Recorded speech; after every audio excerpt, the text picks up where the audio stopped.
can have a group intro if we want. All right.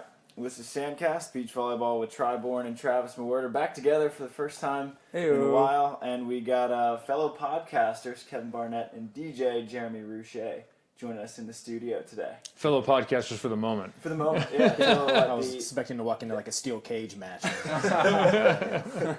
So to what, the end of the year? Do you guys have like a retirement date? Well, I said via email to Kevin a while ago, like, hey, I will go through the Olympics in the end of next year, but then I'm going to be out. Yeah. And then I think like 2 podcasts later, I walk into the house and Kevin's like, oh, let's just end it now. Basically. Yeah. Basically. So that my timetable all of a sudden switched because Kevin's ready to leave currently. Yeah. Yeah. So by now, like, you guys aren't actually done recording episodes, are you? Or No, we'll have a couple more. Okay. We're not on any sort of schedule right now. We used to be most Mondays, which amounted to 40 shows a year for 10 years. So now we've done 2 or 3 in the last like 6 months or something. Because we got so busy, and he's gotten a lot busier with stuff. I've gotten a lot busier with stuff. Just felt like it was time. And being before an Olympic year is not great, and maybe we'll do, I was thinking about doing some special episodes here or there leading to the Olympics with the coaches or with players or something. But as far as a regular every week podcast or some number of times a month, that's it. Yeah, I mean, that had to be a lot because, I mean, you spend like an AVP weekend. You're talking about the AVP from like, 8 in the morning to like 7 at night. Correct. Friday, Saturday, Sunday, and then you got to do a podcast. For some of us. For some of us, yeah. Yeah, but the Kevin was in the DJ booth a lot in Hawaii. I tried to set the modern day record. I know you I was did. thwarted. I'll throw that out there. Yeah, there's 8 matches per day on Stadium Court. Okay. So the goal has been to call just 3. That's been the goal, is if I can set the modern day record. Because we had greater participation from the players this year, which was fantastic from a standpoint of the viewers and those watching, and exposure for the players has been really good. But it takes the burden off us too. So we do 4 or 5 in a day, depending upon the day. I was waiting for a match when Cameron, Dane, and Kevin were all in the DJ booth. Just be like, I guess Amazon's just rolling on its own now. No big deal. Right. It's like Nicolette Martin, Stafford, and Kyle Friend taking over upstairs. Yeah, pretty much. Was it? I mean, I feel like people don't understand how hard it is to do that many matches in a day. I do. Try to. So, like, some fans would be like, "Can you believe that Barnett said 21-16 instead of 21-17? Like, how do you get that fact wrong?" I'm like, this dude is talking about like 100 matches. And I swear people only hear the wrong thing you said it's for like 10 a ref hours. Makes one bad call, and they're like, "That ref is terrible." Dude, I feel bad for the people who had to listen to me that one year because I was just like sitting up there by myself, just doing it. I don't understand how you could. I don't understand like, how you could do it by yourself. There was no like. There's an art to it, There's little tricks you learn, and I kind of learned it along the way. But oh my god, at the beginning I was just rambling. Yeah, what do you keep talking about? High line. The thing is, shot. I couldn't be wrong. I felt like I was like, Langle. I'm just gonna talk, and I'm not supposed to be good at this, so I'm just gonna be wing you. it. But for sure, there's so many things I said. People are like, this guy's definitely a player. What was the difference this year for you on Amazon than last year? Now that you're a beach guy. Okay, we covered center court only, stadium court only, which was nice. And we had those 2 extra cameras so people could check out and go watch that if they wanted. Yeah, which was awesome to have. That was huge. Where last year it was one channel, it was like a red zone. Okay, something's happening out on court 1. Okay, we got to get back to court, stadium court. Then we got to go to court 2. So what happened was we would cover all the way through because you cover a stadium court match, then you go out to court 2 because something hadn't wrapped up there, and you watch court 2, and you come right back to another stadium court match. There was no breaks at all. Yeah. And so you basically, where were we? In New York. I went to the bathroom once on Saturday, and as soon as I got there, you went to the bathroom? It's nice. As soon as I got there, I got a text. Where are you? Like, It'll teach you to take your phone into the porta potty. yeah, exactly. So this year was much better because we had one channel, so there were natural breaks in that channel where people could take a break and then come back, or go and watch court 1 or court 2 and then come back. I think what they found out in the first year was that people would turn it on during the day and let it roll. Because the average engagement last year was 80 minutes, which in today's world is insane. That's a long time. Yeah, because people just turn it on and let it go. Yeah. And they're in and out of their house, or they're in and out of whatever they're doing, and they just have it on and can check in. And that's the beauty of it, is you could follow the tournament for the first time ever.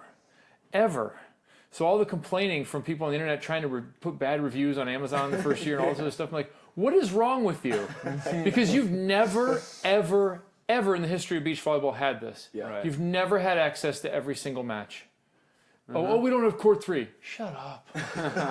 Knock it off. Kevin likes to go on the message boards and see who's trolling him. Well, it's just like, well, that's how like everyone. People do send me that stuff. Of course they do. Yeah, and just like people like Instagram or Facebook, or there's so many ways to reach out and like get trolled now. It's just like you guys have like so, like you said, something we've never had before, and all we're just nitpicking what we don't have. I can't leave 2 bad reviews. They already barred me. I'm like, oh my God. What? Do you not want it to come back? Is your goal to get it to go away? Like, if people aren't hating on it, you're not doing it right. Yeah, that's a good point. Yeah. It's true. And people said if you don't have people that like you and dislike you, then you're just vanilla. You're just driving it down the middle, and why bother, you know? Yeah. So I do try and entertain myself over 9 hours. So. Yeah. Oh, I mean, have to. Have to. And you and Cam seem like you do a great job with that. It looks like you guys have a lot of fun. We do. Doing what you do. We do. And Dane was terrific this year. Yeah. Having Dane come in and be a part of the team was a huge upgrade. Yeah. So that made it a lot more fun to be at work. And second year with Cam, and she'll be back for next year. And I assume Dane will be. Of course, he's now head coach at USC. Mm-hmm. But I assume he'll be back, having talked to him. So I hope it's the same team, because this was a really fun year. Yeah, and you guys, like, you did a lot of innovative, fun stuff, too, with the Hammer Award, which seemed like it was a huge hit. Yeah, I was surprised. No pun intended. Yeah. How did you not throw your back out? He did. I Ask did. him about his groin and his shoulder. And That was a terrible idea. trying to take I mean. out Jake and Taylor during a match. Yeah, left shoulder still hurts. Like, I think I tore my labrum for real. I could have told you that was Yeah. Duh. giant Thor 16-pound hammer. hammer. Let me just swing He's this a thing as hard as I superhero, can. dude. Yeah. Yeah, that's right. Why try to do superhero stuff? Just one hand in it. Excellent point. I should have talked to Tri back in April. Yeah. Yeah, that was fun because it took on a life of its own. Yeah. And a sponsor bought it, so it brought money into the tour, and it paid for itself, and it's kind of become its own little segment. So that was something cool, because all I did with that was back in February, I emailed or texted AVP, and I said, hey, can I make up my own award and hand it out every week? All I got back was, absolutely. Yeah. Didn't ask what the award was, what you're going to be doing. Yeah, whatever you want to do, bro. So I showed up in Huntington with that box, and I was like, all right. That was a great box. Here, open it. They're like, what? Open it. And there was the hammer. And so everybody kind of got behind it. And it was only really designed to be swung in Austin. I was hoping to hit a ball out, like a full-size ball out of the softball fields.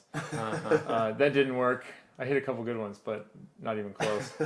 But it ended up being something we did after we hit balls in Austin. That was when people decided they wanted to see it on court. Yeah, they hopped on board. And now everybody who comes into the general admission stands has to sign a waiver, because if Kevin catches one and it's a line drive at your face, it's going to knock you out. Legitimately, it's going to knock you out. That's great. We had a guy who came to Chicago, and he came with a hammer, like an inflatable hammer, and little balls to throw at me. Because apparently in New York I lit him up with a mini ball. Yeah, and so I get out on court on Friday, and the very first swing I take, it scuds and goes right at him. I didn't even know who he was. Goes right at the dude. He swings with his little inflatable hammer, and it blows the inflatable hammer up. So now he's not only been hit in the face, he's had his little hammer blown up. It's $5 inflatable hammer. It's now ruined. So he's over there on Saturday. I found out about this later, and so I went over there with the real hammer, and he's so stoked to just take a picture with it and hang out. And so it did kind of get a life of its own. Chicago was a city that was really ready. When we came out to hit, they were like, guy bought a let's do this. courtside box and got drilled by Kevin, and stuff he brought with him is now broken. He's never coming back. Thanks, Kevin. Couldn't have been more Dream stoked. come true. Yeah. Greatest day of my life. Chicago fans are hardcore. Like, they love their That's a beach great volleyball out amount. there. Best people in the world. I'm sure for you, Troy, like what I've noticed over the years, like Chicago fans always show up. I mean, the AVP, when Don took back over, there were a couple years we hadn't gone back yet, and then our first year, first time for Donald and Steph, and they're like, oh, how's it going to be? I'm like, just wait. And that year, the weather wasn't great. So Friday and Saturday, they were both looking at me like, hey, what's... I'm like, don't worry. Wait till Sunday. Meanwhile, I'm in full panic. Right. But I know, and sure enough, Sunday, the crowd shows up. That year, the weather wasn't great, but they were awesome. Yeah. Chicago's always great. Yeah, we had the last final I made there in 2016, I think. It was the stadium was smaller. It was Josh or whoever was building it was going with that bamboo. Was it the bamboo? Yeah, the bamboo. It was a little smaller, but they had a lot of open space, and there was so much standing room. I didn't even realize it because I could really only see. I was only paying attention to the front row, and I saw an aerial view after, and people were like 20 people deep all the way out. They opened up like there was in front of the DJ booth. There was space like between the DJ booth and like the players' boxes. Oh, right. And they opened that up, and that was standing room only, packed the entire way, and then outside the courts or outside the stadium as well too. That's a cool thing. That's a cool thing about the like the spread out venues that they've been building. Like part of me doesn't like it because I like the crowd to be on top of me. You know, like for example, like when I go to Brazil. If you look at like their domestic tour, or at least a few events I've seen, they'll build it super close to where there's no space, like no one's sitting on the sand. Yeah. And the fans are like right there, and it's super loud. It feels very intimate. But then I also like the standing room and the boxes. You know, that makes it feel like, first of all, it creates value for the tour, but it also makes it feel like. I don't know, everything's more spread out, so it's bigger, and I think you can fit more people in. Well, some of it's camera angles too, so they can't put it all on top of each other because you'll be hitting There's a lot camera angles. More but that goes into it than we know about, for sure. Like, God, why do they keep putting all this space here? What is this crap? You know, there's always stuff we have to complain about. You know, fire marshal and that sort of thing. Fire ingress, egress, whatever, right. There's a lot. The rules probably a little different. But it was like that at the Olympics, the way they built in Rio, the way they built that stadium almost felt like it went straight up, and it felt like all 12,000 people were on the court, which was a cool feeling. Yeah, that is super It was crazy that 12,000 people fit inside an erector set. I was concerned when I first day I walked up and pieces were laying on the sand underneath the bleachers. I'm like, isn't that supposed to be attached to something? We'll just wrap it and no one will ever know. Yeah, you just exactly no big deal. Put some wrapping on it, some colors, and it's like when you finish something from IKEA and you're like, why do I have 4 extra? Exactly. Something's not right here. You're concerned. Yeah. Exactly. Right. Now imagine someone has to sit, like 6 people sit on your credenza you just built. Right. Yeah, Chicago this year they added screens during the event and unplanned. They put a screen on the side of the big bleachers because people were stuck outside waiting to get in. So at least then they could watch the feed. That's awesome. While they were outside. Yeah. I mean, I think next year in a place like Chicago, because we were limited by space, some of these other places, it should end up like Wimbledon, where you have the screen and the big grass hill. You're going to have to do that in a lot of these places. I think in Hermosa this year it was that way. They had that. It was great. Cool. It's been like that every year in Hermosa. Yeah. Every year in Hermosa. But you're going to have to do it in other places. Totally. I think because we're drawing more and more people. Because, the stands are way bigger than 3 years ago. Right. But still, there's a bunch of people who can't get in. Yeah. So. And I think it looks awesome for the tour, too, to be like, look at these thousands of people in the spill-out area of the stadium, which I think is a really good sign. The AVP tour in general is just good. Like every year, we've all been impatient. Of course. At times, just like, hurry up. Especially the older players who are just like, great, we love that you have a 5-10 year plan, but my time is coming to an end. So right. Yeah, they're all sticking John around. John Hayden gave you a 5 or 10 year plan. Yeah, John Hayden. Yeah, he's good. Yeah, he's good to go. He'll still be there. No, but it's fun to like be at that 5-year mark. 5 years in, 5-6 years in. Maybe more. 7 now. Well, you could look at. Right? It depends what year. I think Travis tweeted about it, but look at where. First of all, look at where it was in 2010 when it went under. Yeah. And then look at the few events that happened before the AVP really started ramping back up again. It was like the 3 event year. Like if you take a broader look at it, if you take a step back, you'd be like, wow, there is growth. Now, is it as fast as some people want? Of course not, but that's just reality. It's not like anybody's holding it back on purpose, right? I think it's come a long way. And I said a few years ago, and when we went to Hermosa for the first time with Donald, and then that Manhattan Beach 3 years ago, whatever it was, like the Manhattan Beach and Hermosa Beach, still can't put a finger on, but there was just something special about both of those events. Yeah, like it just felt different than it had in the past. And I don't know what to attribute that to, other than like it is a slow build. Fans are happy that it's back. Yeah. Play is great. Music is awesome as per usual. I think it was scale and attendance. Because that was 17's year before I worked there, and you and I are doing the show the whole time. And I remember saying after Hermosa and Manhattan, because I went to the end of Manhattan, but I'd watched Hermosa as well, like, this looks and feels like it used to. This is an event that the whole city's there, and the Strand is packed, and the sponsor village is cranking, and the stadium is jammed for Saturday night and all of Sunday. And, like, that felt like, okay, it's back. And it feels like the whole everybody who lived in Hermosa was there. Yeah. I know that's not the case, but that's what it feels like. It feels like everybody who lives in Hermosa is like, yay, we're happy that the AVP is here. Yeah, it became a city event again, Right. where it had faded off for a while. It wasn't as big an event as it used to be. Because when my introduction to it was 91, and I went to the Manhattan Open and 92 as well, Manhattan Hermosa Open, and that where you couldn't get down the Strand in Manhattan, and there were so many people, Right. But it's getting back to that same sort of feel, and the Manhattan setup is insane. That's over the Strand Yeah. and the VIP where you can see both sides. Like, there's been some really good innovative stuff that, I mean, the size of those stands are huge. Totally. I love that they put bleachers on the Manhattan Pier. Yeah, This year, I thought that was so cool. That was Yeah. a great idea. yeah, they've been doing that for a little bit. Yeah, it's a Yeah. good idea. Yeah, there's been some really innovative stuff happening. And to your point, Tri, I mean, I know enough about running events to know I don't know how to run the event. Right. In terms of, like, getting the city to approve, getting the venue, Oh my paying God, I for can't imagine. catering and organizing that. I mean, there's so many things going on. Who's the Yeah. first person you People have call? no idea. Like if you want to throw an event, like how do you know who to call? Right. You're right. What's the 800? Mom. What's the 800 number I need to call? What's like, the number for the city? Yeah, exactly. Yeah. I wouldn't even know where to begin. Yeah, I remember I talked to Josh Glazebrook a little bit in Hawaii, and he was just like, we got to call this hotel to put like one thing here, and then that hotel to do that there, and then the city to do this here, and then this beach to do that there. And I Not was to like, mention the Hawaii good luck. Tourism Authority, Yeah. who's a sponsor, but they also like run that town, Waikiki. Yeah. There's so much.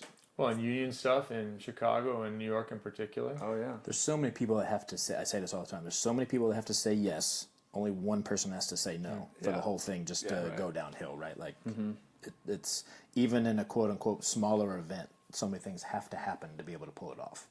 I don't think there are any real smaller events anymore. That's what I'm saying. Like, True. yeah, Yeah, I feel like Hermosa and Manhattan are the big. I mean, even Seattle, which may be one of the smaller ones, just by attendance, like their VIP was sold out like on Friday. Yeah, Well, and it's a remote event, which complicates everything. you don't really have to go walking there. traffic. Yeah, if Yeah. you're there, you're going to that event. That's the thing that impressed me most about Seattle last year and this year is that you have to dedicate your time to get to Lake Sammamish. Yeah. And all these people do. Yeah. Yeah. Yeah. And it so looks people and are feels showing great. up. You know that. Yeah. That they're volleyball. It's 100%. not walking. Yeah. Traffic or whatever. Yeah, I never thought about it that way. It's a good point. It's a draw. Yeah, there's no like if you're going there, it's the destination. you're It's doing. not. Oh, I'm just walking down the Right, Strand and like, oh, there's a volleyball event going on. Let's go check that out real quick. Yeah, who's Walking this through the woods here. Tri-born guy? Yeah, exactly. Yeah, Oh, look, a bird, a thrush, Yeah. and a volleyball tournament. Oh my! I guess I will stay for this. Sure. Another exciting part for me too is like, I mean, my mind's always going like I'm saying, like, oh, why don't they do this better? Or we could do this better and that better. And obviously, now looking back on it, I'm like, I have a lot of respect for Donald and the whole team for just trusting what their instincts are. Like, listen, we know everyone's going to push us and whatever, talk trash about what we're not doing, but we're going to go at our right pace and keep growing. But there seems to me like there's so much more they can add too. They've just like tweaked little things. Obviously, like bringing Amazon in is huge, so now everyone can watch. They've tweaked little things here or there that has already created a great product. But to me, like, there's so much more too, and they keep adding little things every year.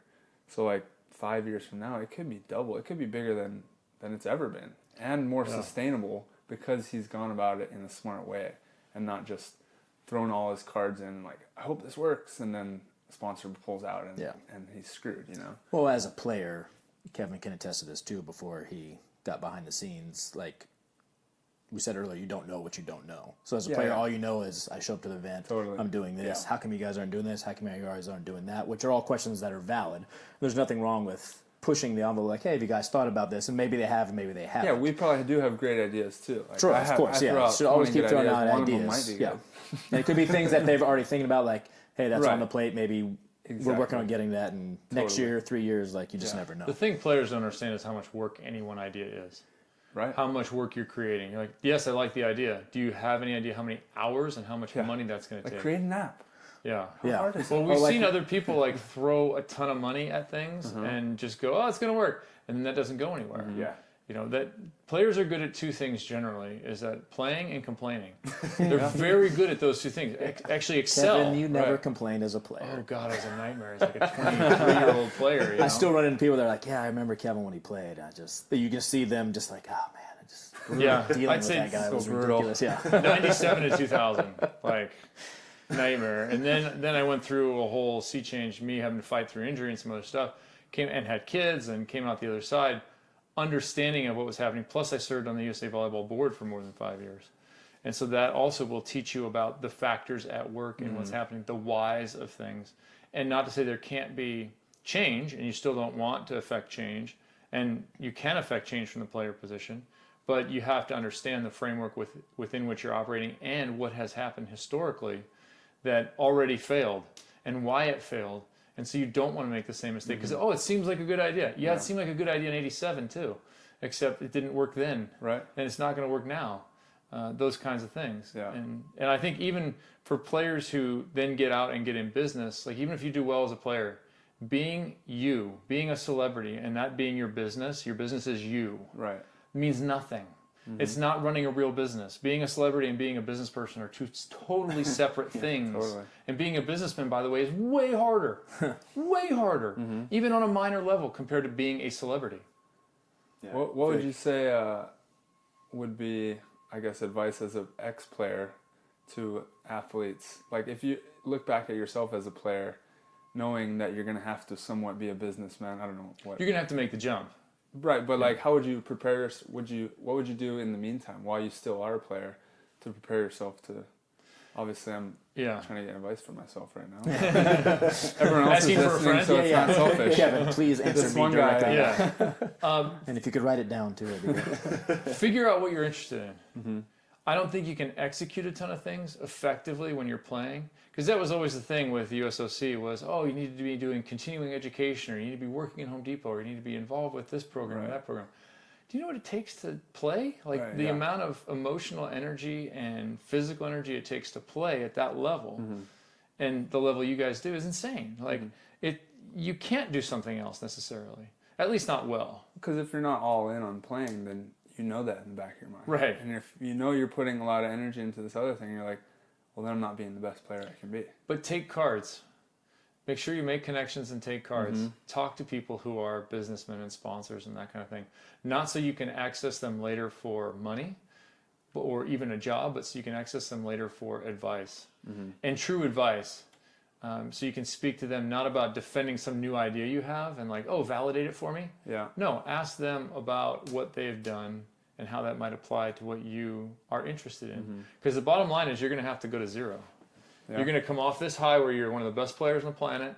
And that's true of anybody who is on the AVP tour or in the national team gym or even plays professionally. Let's say you play professionally out of college indoors and you've never touched a national team gym. You are still one of the best players in the world. Like you're in this tiny little fraction of 7 billion people that can perform that sport. That's true. And so you're going to go from that right to here.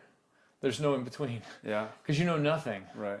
And that's the thing you find out. You're like, well, yeah, it's great to say like the Army, okay, the skills and the attitude and everything that I have is valuable.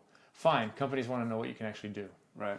So you have to find a way to ramp that up. And if you take cards and talk to people and have some idea of a direction generally you want to go and you're willing to go back to zero and work, you'll be fine. But it'll take 5 years. So you seem to make that transition very well. I don't know. I know that getting into broadcasting is the thing that a lot of athletes like envision themselves doing. I was just listening to a podcast with Tony Gonzalez, and he got into it for a while, and then he stepped away, and he kind of pops back in. Was that something that you envisioned yourself doing? Because you guys started at the Net Live like kind of soon after your playing career, right? 2009. I quit in 2006. A couple years later. It starts in 9, yeah. Okay. No. to be frank, it wasn't on my radar. I don't know what was on my radar. I was doing real estate in Colorado Springs right after I retired, and so I started doing that, and then I moved back to California. My wife's from here. My family lives here now, so we decided to move here, and then I was really adrift. I flipped roles with my wife. She has an MBA, and so she went back to work as a controller, which is a financial reporting person inside of a corporation. She's responsible for all your profit loss statements and AR and AP. You know what those are? Accounts receivable, accounts payable. See, that's the kind of stuff you don't even know as a player, right? Right over my head. Yeah. So volleyball players, focus on volleyball. Still volleyball players. Yeah. We're just still in that state. So but take notes. Right? Take notes. She and I flipped. So I'm at home with the kids who are 2 and 4, the boys. And now I'm a stay-at-home parent. So now I'm facing all those same stay-at-home parent things that are not unique to gender, but just unique to position, where it's like, my whole day is goldfish and sandwiches. Like, bro, I used to be somebody. Jelly on top. Jelly on top. That's got to be pretty humbling. I mean, now that I'm...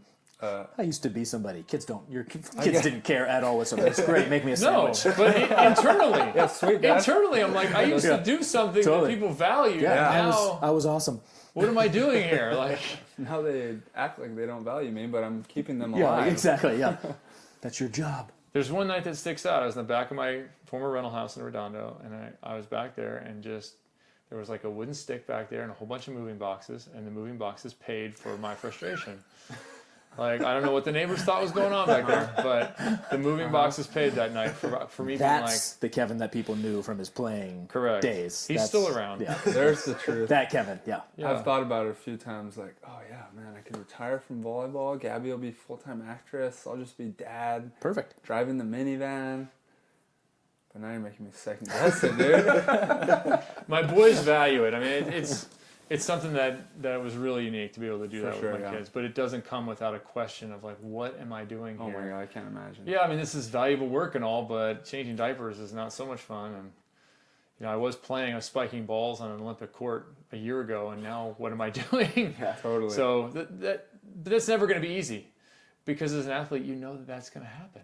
And I tell people all the time, my favorite way to phrase this is like, if you're an accountant, and say 10 years into your accounting career, you came out of college, you go to work for Deloitte & Touche, and then you open your own accounting firm, you're 10 years in, you're really starting to hit your stride, somebody comes to you and hands you a slip of paper and says, you can no longer work in accounting. Yeah. You're out. That person will struggle the same way an athlete does. Right. Mm-hmm. The athletic life of a professional athlete is the only situation where you are definitely up against a hard stop. And at that hard stop, you have to figure out something else to do. Doesn't matter if you got millions of dollars, right? Because all that is runway. Yeah. But you still, as a person, you go from being a highly focused, functioning individual to figuring out, okay, what do I do? Right. Well, sometimes that stop isn't your choice. Like in your case, injuries told you can't play anymore. Right. I was just enjoying my job again. I hated my job for a few years. Yeah, and you probably see, you're around the Lakers all the time, seeing those guys. Do you think it's different for guys that make millions? I mean, you're on LeBron James now. Like, well, he's a special when case. He's retire. Obviously, he's great off the court, but like when these guys retire, you think it's the same feel? I mean, 100%. I want to say it's for sure. The difference with them, yes, right, for sure. Like the difference with them is they, like Kevin was saying, they have the money, the runway afterwards. Mm-hmm. Like I can sit around and do nothing until I figure out what I want. Even somebody like, let's say, LeBron James, who was invested and has companies that he's part owner of, that he literally doesn't have to work ever again. But that type of personality, he needs to do something. Right. And just because you're really good at basketball doesn't mean you're really good at running a company. Right. Like, did he go to school for business? Like, the business stuff you know about comes from your playing career. Now, those guys, I think, have access to a lot more people in the business world that can help them afterwards. Just because of how much money they make just gives them access to those type of, you're having lunch with Steve Jobs when he was still around, or Bill Gates, like, because you can, right? Because you're LeBron James. So I think that's the difference for them. But I could see them going through the same stuff that any other athlete does. Yeah, of course. You have to like it too. Mm-hmm. So who cares if you have the money and the access? You have to enjoy doing it. Yeah, totally. Do you enjoy whatever business you get into, or do you enjoy whatever other thing you have to do in life or want to do in life, depending upon your financial situation, as much as you enjoyed your sport? Mm-hmm. That's a high bar. Totally. In most cases. So how'd you end up getting into broadcasting then? How did you find that direction? And then how did you two end up linking up? Two different stories. Yeah. I'll let you. I got tricked into being friends with Kevin. True story. Yeah, we'll get to... I had done one year when I was hurt, I had done some local stuff. I worked with a guy by the name of Dan Koshel, who he sold cars at one point, but he'd been hit in a tornado out in Colorado. How are you hit in a... You can get hit by a tornado? But you said he got hit in a tornado. I'm just confused. Hit in a tornado? Yeah, that's what you said. Well, that's actually accurate too, because he did get hit with something in a tornado. Debris. For sure, you got hit in a tornado. Visualizing all that. How's that guy not dead? Good question. So my man Dan Koshel, he puts out a thing where he is going to start Adelphia Sportsnet. Adelphia is a cable company at the time in Colorado Springs. He's going to cover local sports. They're looking for somebody just to start some local sports. This is like 02.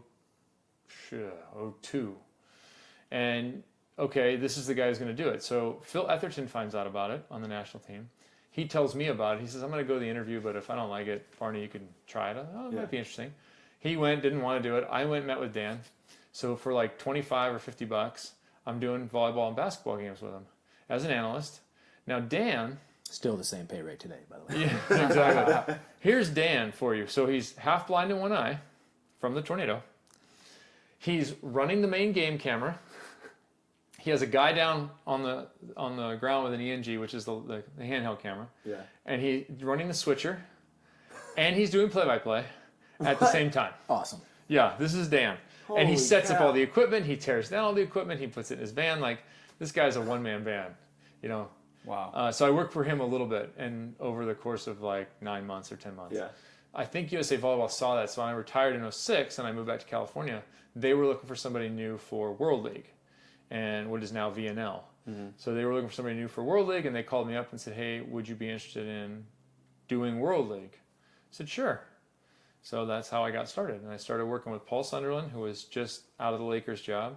We were during the writer's strike in 2007. We were up in the Jay Leno studios, like adjacent to where that shot. We were behind there. We did World Cup. That was my first ever real experience. Or no, I did World League before that with Chris Marlowe. Okay. Then I got paired with Paul Sunderland via NBC to do World Cup, what they're about to play today for the men's side, and the women just finished second. So that was the start. Was I had 11 matches of women, then 11 matches of men. And I didn't know, but it was my tryout for the Olympics. So 11 matches into the women, literally like two-day back in 2007. Because the men are about to start. I'm sitting in the studio in the afternoon. It's raining. And I'm about to do the men's World Cup. And they get a call in the studio. They said, hey, hand the phone to Kevin. And I get on the phone and say, hey, we really like what you've done with the Women's World Cup. And we'd like to offer you the Olympic job. That's so cool. Today. That's awesome. On the calendar, right? Yeah. Which I didn't even think about until we were just sitting here. That's why we planned it for today. Yeah. So that was the start of me doing the Olympics. And I remember that I'll never forget that night. We did the match, and I'm driving out. It's pouring rain. I'm up in Hollywood, and I'm pulling on the freeway. Pouring rain. I'm like, dude, I'm going back to the Olympics. Like, that's so cool. No way. I never thought I'd be going back. So now, and I actually just got word this past Thursday that I'm going again. So that'll be 6. That's awesome. So you're calling Tokyo? Yeah. Man, really cool. In Tokyo. 6 in a row. Nice. It's a lot of years. Yeah, you're old. Yeah. 6 quads. Holy crap, yeah. Wow. Yeah, that's what I was the same thing. Like, oh no. 4 years in between each one of those? That's 6 though. 2 you played in. 2 I played in as a broadcaster. Yeah, so that's how I got started, was doing that. You didn't cross over with Hayden at all? Yeah. Same Olympic 2000 with Kevin hates 2000. John Hayden. Okay. Ask him why. Put me on the bench. Ooh, bastard. Shocker. Stupid John Hayden. Can't jump. Dude, isn't that crazy that he's still playing? Yes. I know we all think about that, but in a high level. Yeah, Johnny's dude, and he was like physically looking good. Why? He's still good at the things he's always been good at. Right. Yeah. Yeah. I mean, San Diego State, he was legit, really good at San Diego State. Mm-hmm.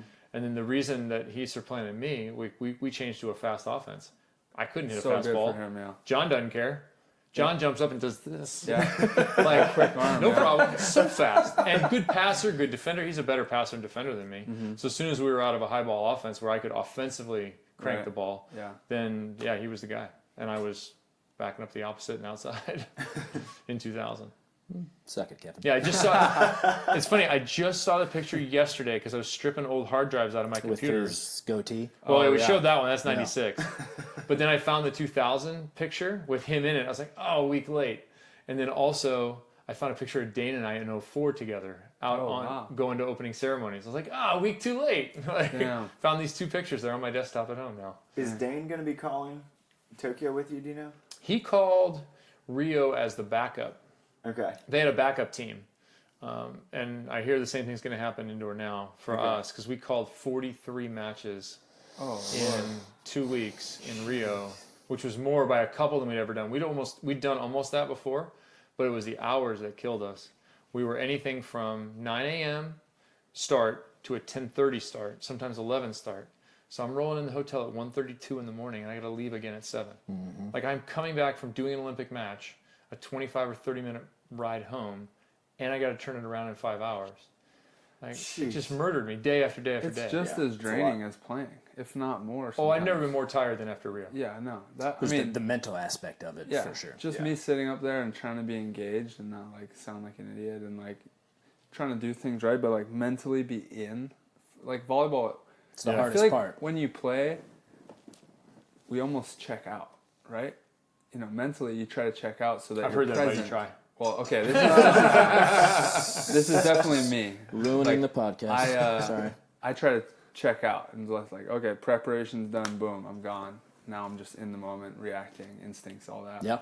Whereas when I was doing the broadcast, I was like, I had to be on the whole time. And I was like physically drained.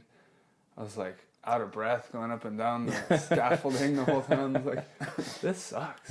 Plus I was also sick at the time. But True. Dude, yeah, that's tough. 43 matches, like the mental aspect of I like volleyball and everything, but holy crap, it was not way too much. And you have to be on for the last ones. Olympics. The only ones anybody sees, not anybody, but true, the broad audience, is the last one of the 43 or the last two. Is gone. Yeah. Your throat's like done. Yeah. It leads to some wacky moments and leads to some not so fun moments, but I enjoy it. It's a blast to be a part of that circus. I mean, the AVP is a circus in itself, but to be a part of the Olympic family, the Olympic circus every 4 years is really fun. Yeah. How different was it going as a broadcaster than as a player? Better.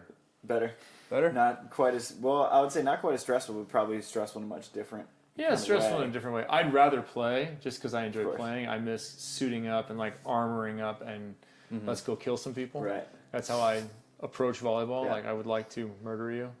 I miss that. You don't get that. But you my don't get hotel to murder room was, people on the broadcast. Is that what you're saying? I mean, I could pick up Bob Costas, but That's true. yeah, you don't get that. But my hotel room was way better. My food was way better. Yeah. It's fun being on air and kind of monkeying around. It's not as taxing physically, right? In terms of joints and stuff, and just trying to make it through that kind of stuff. So I enjoy both, but I would play. I would play. I think it's silly. Anybody who says they wouldn't play, then why did you? Yeah.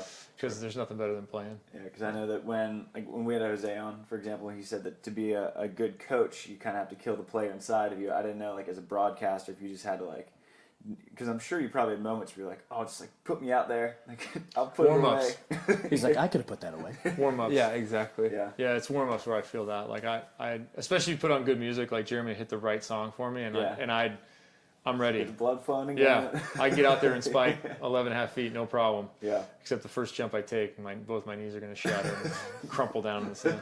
Totally worth it. But that feeling is still there, and that guy, like Jeremy said earlier, like that guy shows up occasionally. Yeah. He's still there. He was ready in December. He was present in December, but yeah. So back to Jeremy, he got tricked. Totally got fooled. The Net Life started without me.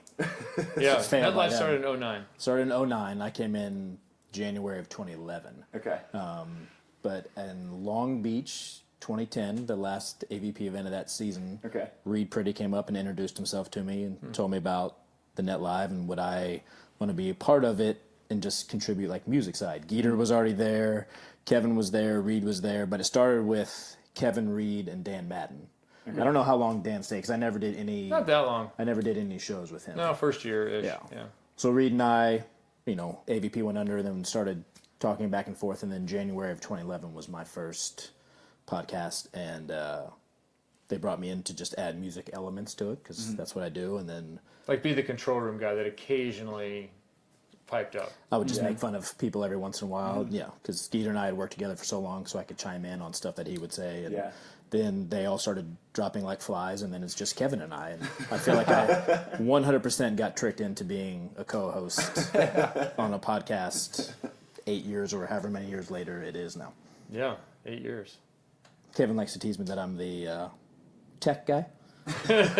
So showing up today, not having to set up anything for your guys' podcast was my favorite part about this whole thing. You guys had a heck of a setup, too. There were so many things going on. I was like, this is just complicated. This is way better, I think. This is overwhelming for me and Try. And Yeah. you had like all the switches and the mixer, and it was you guys were like, live streaming. There was Facebook. I was like, People are calling in. I didn't know how you That's guys pretty did cool, it. though. There's sound effects. Ours is kind of like a Rube Goldberg machine, where we've built it where you knock over the dominoes, it hits the ball at the end and knocks down the cards, and then lights the thing on fire, and then the balloon takes off. Because we've done it for so many years, and so you have equipment, so you work with that equipment. Right.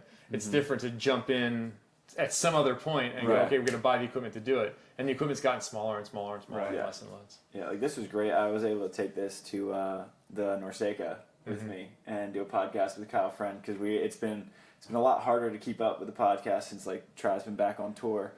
It was super easy when you were sick and couldn't Super easy when you had nothing else to do, Try. Yeah. It takes a lot of attention, though. Yeah, and that's one of the reasons I'm good with the decision. It just takes a lot of attention to know, okay, we got to book some guests. Okay, we need to plan the show. Okay, I need to research some stuff. Like that's why I'm on Volley Talk here and there, because they're good at aggregating stuff. Yeah. You'll find things from all over the place that, okay, this is an issue. Well, I'm not real interested in what morons think of the issue, but I'm interested in the issue, so at least then I know to go jump out somewhere else and go read about it. Even if it's actually an issue. Right. Sometimes You it's really not. have to On parse Volley your- Talk, sometimes you it's gotta not parse actually an issue. Yeah. the ramblings of morons. The new ball sucks. Have you played with it yet? No. So then, how do you know? Yeah. How do you? It's those things that just people are just complaining to complain. Yeah. For whatever reason. I set a limit on my computer to get Volley Talk for like 2 minutes a day, so I can only skim it cuts you just off to on see purpose. if anything is relevant. If not, which like 99% of the time, nothing relevant, and I pop back. Peter wanted to fight with people. I'd have no problem with Volley Talk if everybody used their real name. Yeah. Yeah. No, that would That's be fine. great. I'm all for criticism. Yeah. I have no problem. I think our sport has a hard time with criticism, right? I mean, I think everybody depends on what you say. Like, if you don't know what you're talking about, then you can't criticize me. Yeah. Right. Like, if you have never done my job before or actually don't know music, then you have no place to criticize. You can say I don't like this song. I don't take that as a criticism, because how could every song I play all day long be something that you like? Right. Right. Or this song on the outer court's terrible. Great, it's an iPod. I have no idea what song's on out there. That's that. Whatever. I didn't mean to send that text to you. Yeah, Kevin's fake name on Volley Talk. Right. But I'm all for criticism, because that's how we grow, right? For sure. But some of us tend not to be on Volley Talk as much as others. People do send me stuff too. That's true. What's it like being a DJ for a tour, and then also Lakers? I mean, I look at like broadcasting, because I got to experience it a little bit, where you're like trying to explain to the viewers at home what the atmosphere is in the stadium, it's tough. Right? But then you're like the one conducting the atmosphere along with Mark. Yeah. There's so many different pieces, but it's pretty wild to it's funny, understand it. Volleyball people are like, oh, it's so cool that you're the Lakers DJ. And then NBA people are like, oh, it's so cool that you're the AVP volleyball DJ. It's so funny to me. That's cool. I look at my job as complimenting what's going on. Mm-hmm. Even though there's a banner with my name on it, I don't look at it. It's about me. Fans are going to show up whether I'm there or not. If there's music playing, fans are going to show up. If there's not music playing, fans are still going to show up. So I don't really have... I have an ego about it, but I don't have too big of an ego about it. I want to compliment and not take away from what you guys are doing on the court. And that's how I look at my job and how I've always looked at it. And same with the Lakers, too. If the game is boring, I can't be playing music like it's a game 7 and trying to get everybody losing their minds, because that's just fake energy. But same at a AVP event. If the match is boring, my job is to not add to the boring of it, but like not fake it, because the fans will tell. They're like, bro, it's 20-5. This match sucks, but everyone stand up. Or it's 95 degrees outside, and I know if I waste all the crowd's energy right now, I'm not going to have them for the finals. Right. So it's those kind of things as well too. That's crazy. That's stuff that, like, nobody thinks about. That it seems like you're just like playing music. Trust me. The people walk in there and like I'm sitting there, so it doesn't really look like I'm doing anything, right? Because I'm not moving around much. Right. Yeah, I'm eating power pellets that Kevin brings me. So I get that it looks easier than it is, but I, like you were saying with the broadcast, my brain has to be on from the time I walk onto court at 7:30 in the morning until we're done at the end of the day. Yeah. And like I joke about, I never get to go to the bathroom. I do, but I just run. Right. And I'm back usually before the song I put on ends. Right. And that's, like sound effects, and you have Kelly the producer in your ear. You have Mark Sherman. I don't know if you're in his ear or I'm in nobody's ear. It's like, you're in everyone's ear. Yeah, well, that's true. It's a whole separate show. That is true. Yeah. There's a show behind it. this. Separate show. Mm-hmm. Yeah. It's pretty rad though. And so like every volleyball match is similar to the equivalent of one NBA game. So I go to a Lakers game and everything is for that one game. So it's a build up, boom, we're excited, we win the game, yay. That happens 8 times a day on stadium court. Yeah. Wow. Right? So that's got to be much easier. Each match is not as long, for sure. It's easier planning wise in my brain, right? Like, this is what's going to happen. I don't have to save music, if that makes sense. Like, this song would feel good right now, but what if I need it later when there's more of a crowd here? Right. So there's those, it's not life or death decisions that no one's really going to realize, but I'm going to know. Right. Yeah. What was your best performance this year? You like Seattle. Saturday night. Yeah. There were some Saturday evenings where it was just like, okay, this match, we're going there. We're going to a 10. I don't know what Sunday's going to bring, but Saturday night we're going to be at a 10 because this match is ridiculous.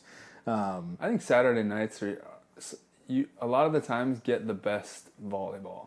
We had some really good volleyball, but I thought Jeremy in particular, if you watch Seattle Saturday night, the last match, the crowd, like in between points, the crowd is just like going with the beat, and then crazy volleyball happens, and then they're back with the beat. Like, and at times he didn't even change the song. I think 2 or 3 times he just cranked it louder. Just have to turn the volume. And the crowd was like into it.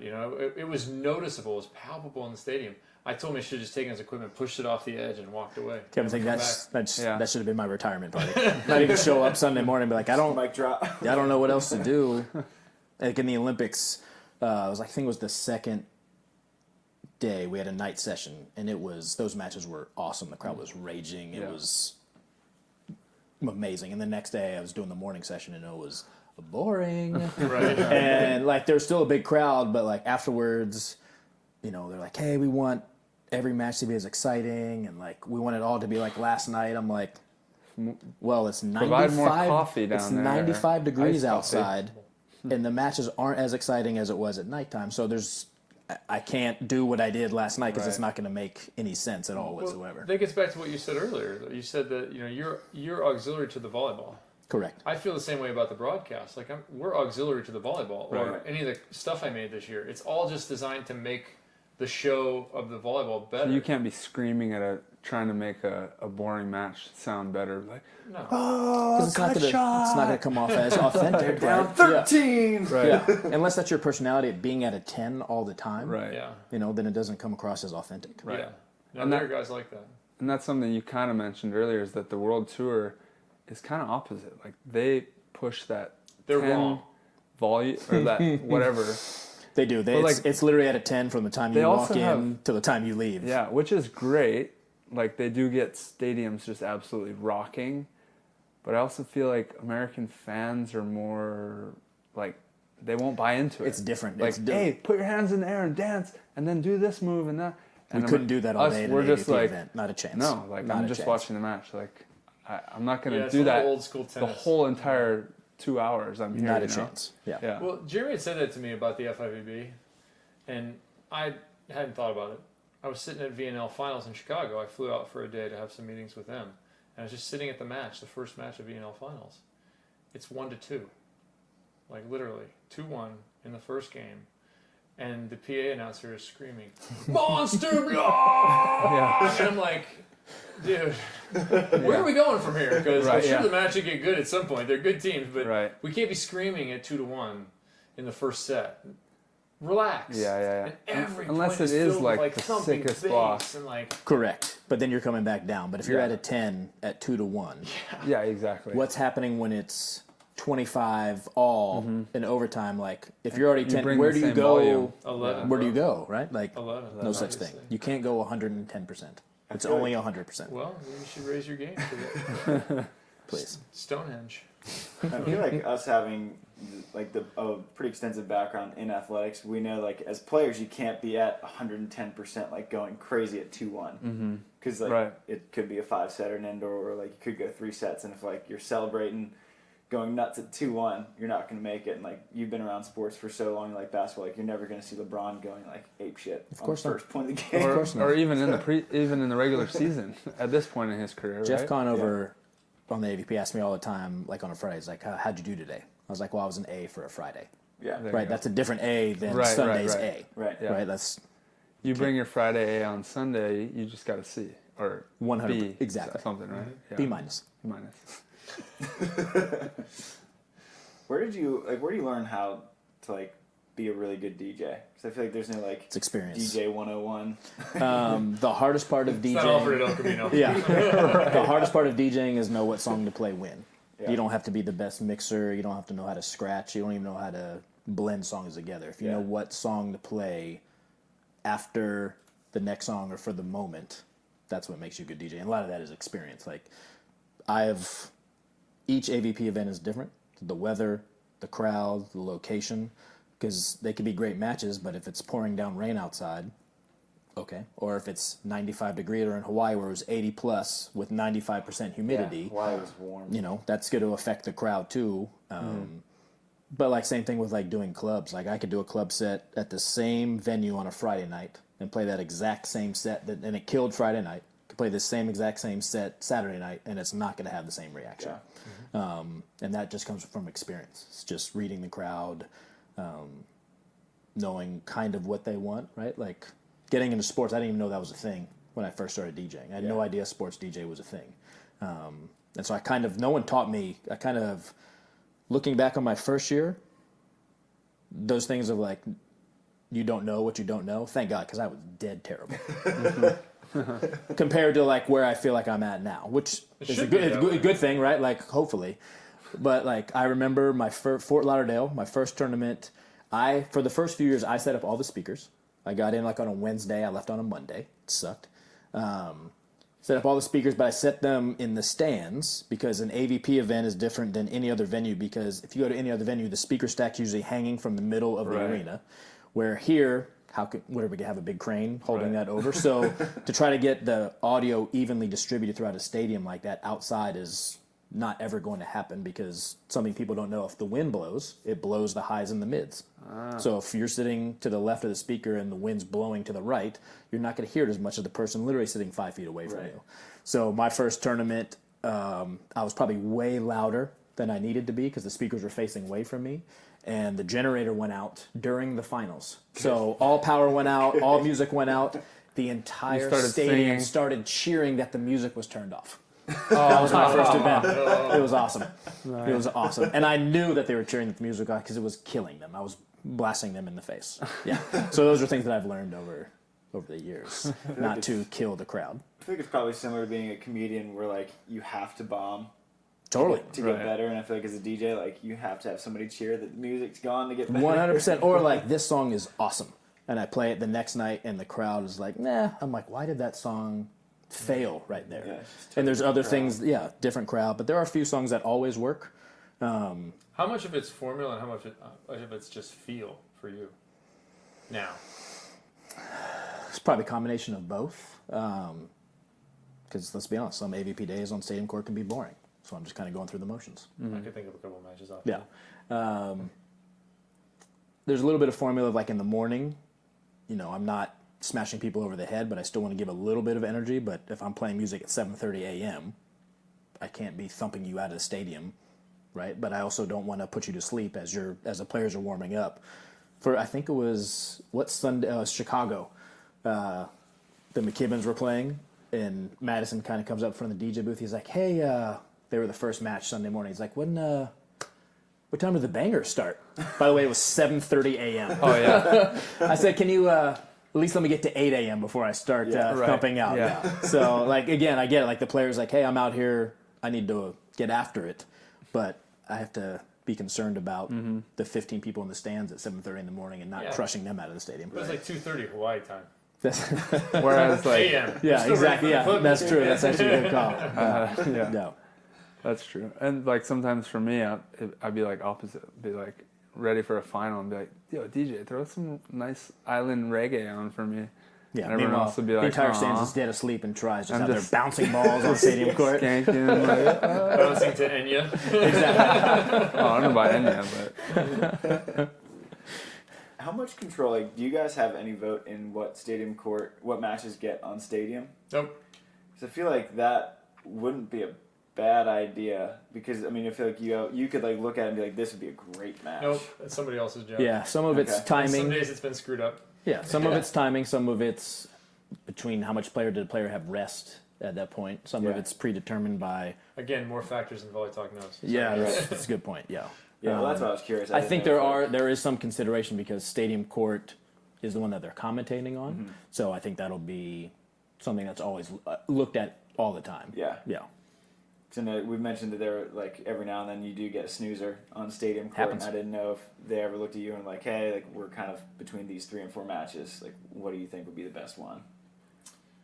It's probably... I think that's happened occasionally. Yeah. Yeah, occasionally there's some feedback as to like what's a better match, and it trickles up. But there's a bunch of people above me making that decision. I'm given whatever I'm given. And there's like I said, there's so many things that go into deciding who's on what court where. Yeah. Okay. Yeah. Gotcha. Usually the Olympics too, they'll ask. We had, for the first time in Rio, we had a high-level meeting with the head of NBC Sports. And it was, all right, what about this match? What about that match? Yeah. What could be the result for Team USA? That's their main concern, is Team USA for the U.S. broadcast. But they want to know what matches are good and what matches are bad. Okay. Olympic qualification was the same. Well, you'll get high-level teams that play each other on the men and women's side. You're like, oh, this could be a great match. Yeah. And that turns into a dud for whatever reason. Yeah. Right? Like, there's some things you can't control. Like, 21-8, April and Alex over Melissa and Sarah. Yeah. In No one Chicago. would have thought that was coming. Yeah. Yeah. And that's the match you would have put on stadium court. Right, of course. It was. Yep. Yeah.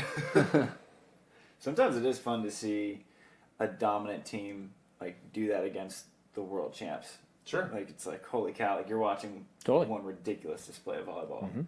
But, when it's 21-9, Chase Freshman Shore Field over me and Hagen Smith, it's not as exciting.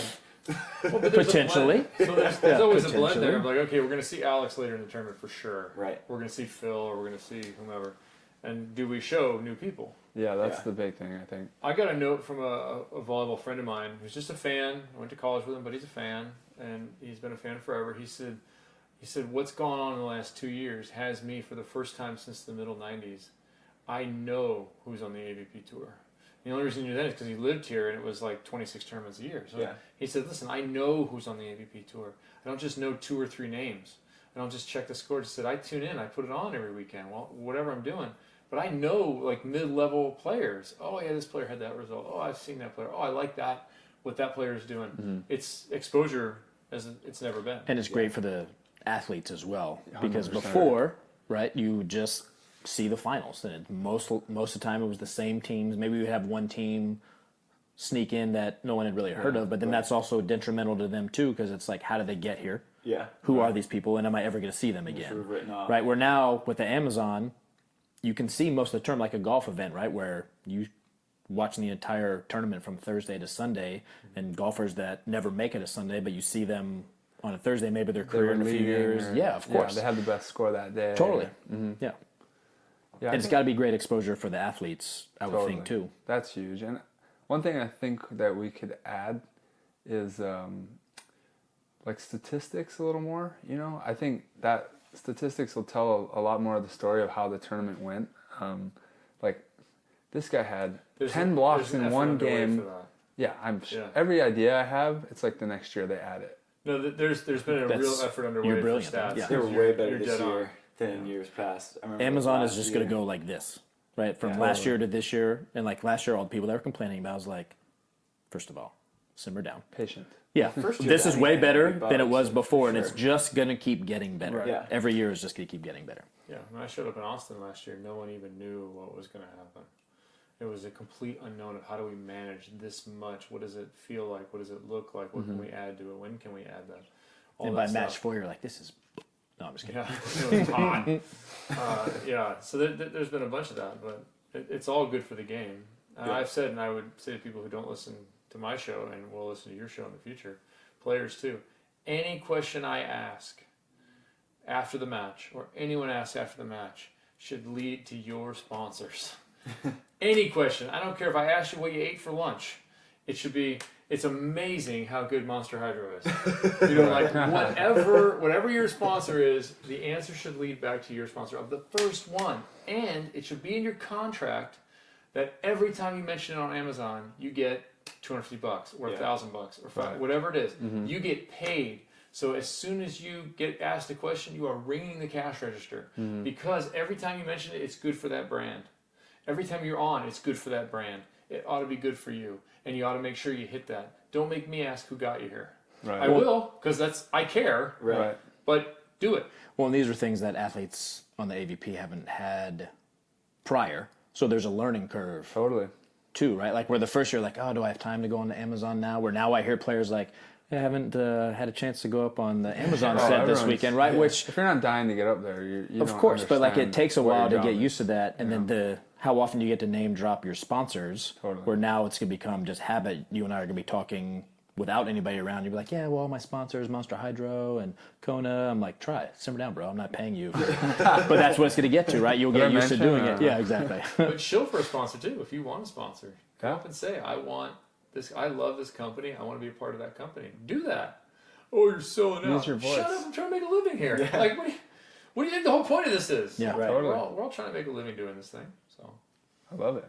Was it ever tough for you guys? Because I mean, you have to comment on a game like fairly and honestly, and on the net live, like you have to discuss it fairly and honestly. Was it ever a tough balancing between like these are your friends that you're talking about, but you also need to like, you know, if say like try, like dove too many times. Few people didn't like what I said. Like, why don't you like seal your line a little bit better? Was it ever tough to kind of like have that balance between like friendship and critique? For me, no, because I've never played the sport at that level. So I tend to back off from criticizing play. Right. I can be like, oh, that was a bad shot. Yeah, because it went out of bounds. Right. But was it a bad shot because Phil was taking up 90% of the court? You know what I'm saying? Like those little things that like somebody like me just, try hit the ball 10 feet out of bounds. Yeah, because he's trying to hit over Phil. Of course he hit it 10 feet out of bounds. Or I was aiming for the hands. Yeah, exactly. So like I don't find myself critiquing players like that. So I've never had a player. The only player that has ever come up to me was why am I totally blanking on his name right now? He's gonna be so upset with me. Plays with Troy Field. Tim Baumgren. Man. Now he's really going to be upset with me. Did have a new kid. I was jokingly making fun of his dad hats that he wears. Yeah. And so he came up to me jokingly. He was like, hey, if you're going to make fun of my hats, you need to give me hats. Right? So, like, that was fun, but I was saying it in, the meanest thing Tim Baumgren's ever said. Yes, exactly. Yeah, Tim me Baumgren. just upsetting Tim Baumgren, whose name I just blanked on. That's terrible by me. all you were seeing was like wild lefty, huge shoulders. Correct. Yeah. Well, he's a defender now. I'm not used to him At playing like 5 defense. a.m. cranking balls. Yeah. But for you, I'm sure... But you didn't play against a lot of these beach players. Not these guys. Other than John I've run a Hyden. foul. I've run a foul of people over the years.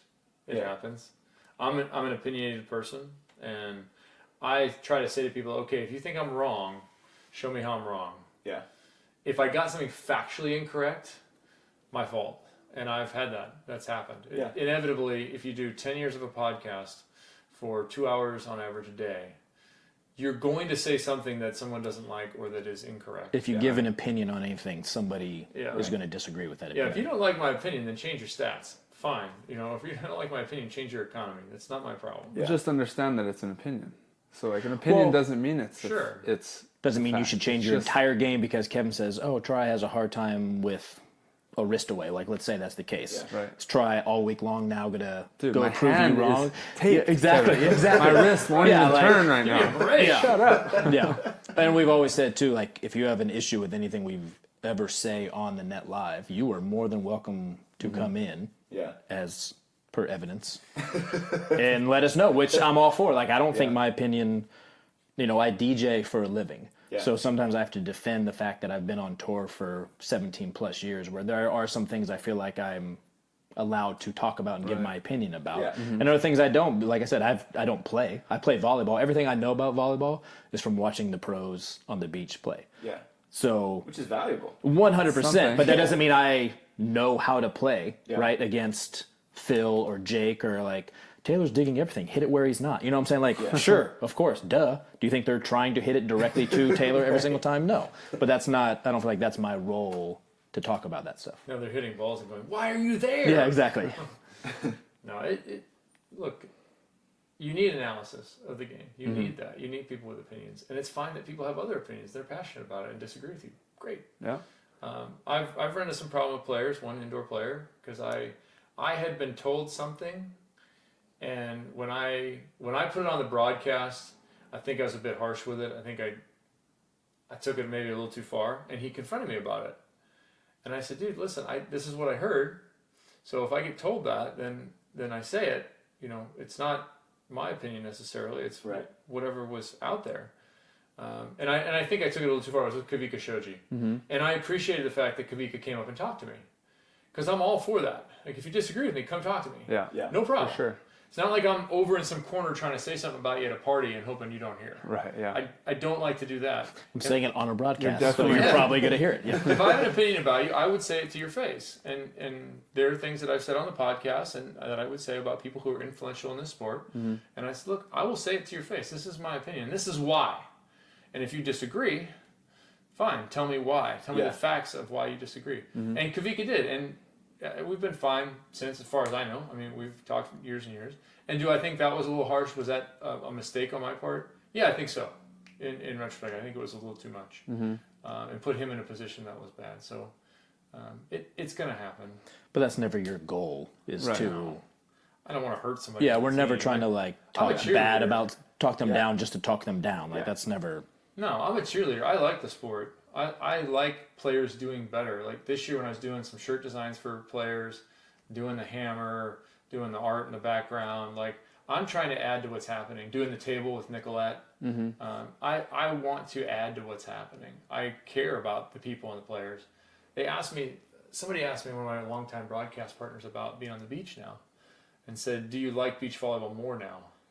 Because beach can bog down, like indoor can bog down. Beach can do it worse because there's 4 people instead of 12. And it can bog down. And I said, well, I really like the people, so I'm more invested in the people. Yeah. And that's kind of what the Amazon broadcast is about, is why do people tune in? Are they tuning in purely for the volleyball? Yeah, like 3 people. Right. A few. They tune in because they like volleyball, because they also get invested in, I want to watch Tri play. I want to see if Travis... he's qualified again. Let's see if he can win a match. I want to see. And then hear us talk about it after and bring what they saw up to the studio. That's and really knowing your story too, right? Like as opposed to just watching you play, they know your story, or they know your story about making your first main draw after playing in however many qualifiers and taking the leap of moving from Florida to California. Like those are things that no one is going to hear about, right? Unless there is something like Amazon. Like he went pro when I went pro, you were just like learning. He just picked up the ball for the first time. Yeah, that's crazy. Right. And we're the same age. Yeah. Right. Yeah. That's pretty wild. Or like Troy Field, who's been playing literally playing it for like 3 or 4 years total. Yeah. Right? Like those are stories. I've been a professional longer than he's played, and now he's playing at that level. Yeah. Happens. Yeah. It's pretty hard to swallow. Yeah. Well, if you go all the way back to the start of the Net Live was started for 2 reasons. 2 primary reasons. Number one, there was no talk about volleyball in between events. And on the indoor side in particular, World League is happening every week. And if you're watching World League every week, not everybody was, but if you were, you don't know why the roster changes happen from one week to the next. You don't know if somebody's hurt. You don't know if they're trying to decide a spot. There was no chatter. And my thought at the time was, in the NFL, okay, they play 16 weeks or 17 weeks a year plus playoffs. They talk about it constantly. Yeah. Every day. Yeah. Every day. And now you have for Thursday, the entire Monday, year. Whatever. But before, it was just Sunday and Monday. Right. Done, right? And you still talked about it. Right. And the same thing didn't exist for volleyball. So that was one reason. The other reason was I needed to practice hosting. And because I thought, like an athlete, no problem, I got this. I can host. Right. I can talk into a microphone, no big deal. I've been doing analyst work. I can host. And then I listened to my own show, and I was like, there's some work to be done here. But think about all those reps you got. Yeah. You never would have got that. Yep. You know, same for you guys doing this. Like you're getting reps that that's why I let Travis talk more. Yeah, I mean, my goal is to move sports, which I have. So I call racing, I call basketball, I call all kinds of other stuff. I'm a professional broadcaster now. Right. Speaking to what we were talking about earlier in terms of skills, I was fortunate enough to get an opportunity based on my volleyball acumen and a little bit of my personality and kind of natural personality to get a shot at being an analyst. Mm-hmm. I maximized that, so then I was an analyst on volleyball. That was a nice hobby, not really a career. Yeah. So then, and around 12, I almost quit. Spring of 12, I was out. I had signed the Olympic Games, but I was podcasting and I was doing World League in the summer and I was doing nothing else. And I kept trying to get play-by-play jobs, kept trying. I wasn't getting anything. So I was looking for a job. I was interviewing in spring of 12, but I had the Olympics signed. Yeah. And it became more obvious that no one was going to let me take 3 weeks off if they hired me. I was going to do joint replacement. I was going to be a medical sales guy, like a lot of ex-athletes, but because I like it. I like that stuff. And I interviewed with some folks and said, oh, when are you available? Well, I need these 3 weeks off. Well, that wasn't playing very well. So I decided, I was like, okay, I'm available right now. And then I need to take a full month off in about 3 weeks. Thanks. If I don't make this more of this, by the time the Olympics are over, I'm out. I'm quitting. Right before the Olympics, Pac-12 Network started. They called me up and said, hey, do you want to do play-by-play or analyst? I'm like, I want to do play-by-play. Cool. Done. 17 dates. Like, awesome. Then at the Olympics, I did what's called a two-way. They came into work one day and said, hey, Kevin, in 20 minutes, you got a two-way with Dan Patrick. I was like, that's awesome. What's a two-way? Yeah. Greatest day of Kevin's life. Yeah. So what it is I'm in the studio, or in the stadium. Mm-hmm. He's in the studio. I've got the camera, and I got to talk to the camera like it's Dan. Yeah. I can't see Dan. I can hear him, but I can't see him. When they put up the side-by-side. Oh, that one, yeah. Yeah, so I'm talking to him. So I did that. And I ended up doing it 2 or 3 more times because people decided they liked it, did a good job at it. But the very first day I did that, I came back after our day of work in London, and I had 2 emails offering me 2 other jobs. One was hosting a studio show, which is just talking to a camera with a green screen for high school football here, which I did for 3 years. The other was for doing some stuff with ESPN. And so that mattered. Like, that kicked it off. But I was almost out. Yeah. I was almost done. Work begets work. Yeah. So the Net Live paid off in that respect. The Net Live was, here, let me host, let me find my hosting boys and figure out the rhythm and the cadence of that. And that's why it started, was volleyball needed it and I needed it. And now we're going to end the podcast and we're going to lose all our jobs. Correct. It's all over. Right, yeah. We're going to end the free podcast and not get paid ever again. That's a good point, too, that volleyball needed it, too, because I think that this kind of stuff is super important. Like, when we first started, first of all, I was not doing anything, so it was very nice to be able to recovering is what you're getting better is what you're doing. Yeah, I was. Yeah. But, like, I felt like I had so many good conversations overseas, and, you know, we're all the players are traveling together. We're having these dinners, and I'm like, the fans got to hear this stuff. Like, our sport is interesting. There's so much to it. We're full-time, world-class elite athletes, but people don't get to hear that part of it. So this is like, let's start a podcast. Like, have this guy who can actually, like, make what I say kind of sound, like, you know, carry a conversation and organize it, or else I'm just all over the place. I don't know what you mean. Can you explain that? Yeah, exactly. But it's super valuable too, I think, and we're all kind of brought something valuable to the sport, and I think that's important, whether it's Kevin's doing videos now, us doing podcasts. You guys have been doing this for a long time. It's important that the athletes take it upon themselves as well to give back, first of all, to the sport, like contribute something besides you're an entertainer, because a lot of times we're not that entertaining. But, like, I mean, it'll help us too. Like, this is of course beneficial for all of us. But I think it's important to think like that. Like, you have to give back to the sport, and we can talk all we want. Like, gosh, we need more money and sponsors and prize, and we'll be more valuable then to them. Right. Yeah. Bring more value. Why do you think Casey Patterson gets invited to a bunch of events? I was like so salty. Not saying you have to be his. That may not be your personality. Wild cards and like. I'm not going to go dance. I want you to take the I'll go dance if it gives me a wild card. I like my hair the way it is. Yeah. But no, I talked to Hannes, who's arguably the best promoter. He's the best promoter on the international Beach stage. Major Series. Yeah. And he said, he's like, I asked Casey for something and he'll do it no matter what. And he's sitting there as a promoter like, I'm putting everything, all these millions of dollars in, and he goes to players and they go, no, I'm playing tomorrow. Like, I'm not gonna do this or that or whatever. And Casey would be the guy. Yep, anything you want, and I'll be high energy and I'll smile and blah blah. So I've been trying to be like, I'll do that. Yeah. Listen. Look, when you get to the pro level of any sport, it's entertainment. That's what we are, right? Once there are commercials, it's all about entertainment. Yeah, I could be the 10th place team on tour and get more sponsors and more value and make a better living than the guy who's winning because I'm more entertaining. 100%. Right? And you don't really think about that. When I came out as a kid, I was like, just win, and then all these sponsors are going to come and everyone's just going to give me money, basically. And it didn't happen. Which, like, where the hell used is to it? be the case in the sport. To a certain extent, it'll help. It's an overflow of money. Yeah. But yeah, you know what I mean? Like, at this point right now, you really have to create it yourself. 100%. You have to bring value. Right. That's what you have to do. Whatever the situation, and this is valuable no matter what you're doing. Bring value. Same for me. Why do I do all the art? Do I need to spend all this time doing art? Right, yeah. I enjoy it, but I enjoy bringing value to what I'm doing. I enjoy going to the event and bringing extra stuff and doing the hammer and hitting balls into the crowd. And the blend between show and sport is a delicate one. In Hermosa, I think it was Hermosa, we went out in the middle of the women's final and hit balls. This was the last time to hit balls, and here's the women's final, and we're hitting balls. Well, why are you hitting during the women's final? Because it's a show. Yeah. I mean, that's the truth. It is. It's that's a what show. It comes down to. Yeah, and if you don't get it, if you think the purity of sport is ruined by the show, then you can go off in obscurity with the purity of your sport because it won't mean anything. It's got to be fun. If it's just pure, then nobody's getting paid. Right. I mean, that's the bottom line, right? And if you're pushing against, if you're innovating, like you were saying earlier, I got ideas, I want to do this, I want to do that. You're occasionally going to do something that's terrible. Mm-hmm.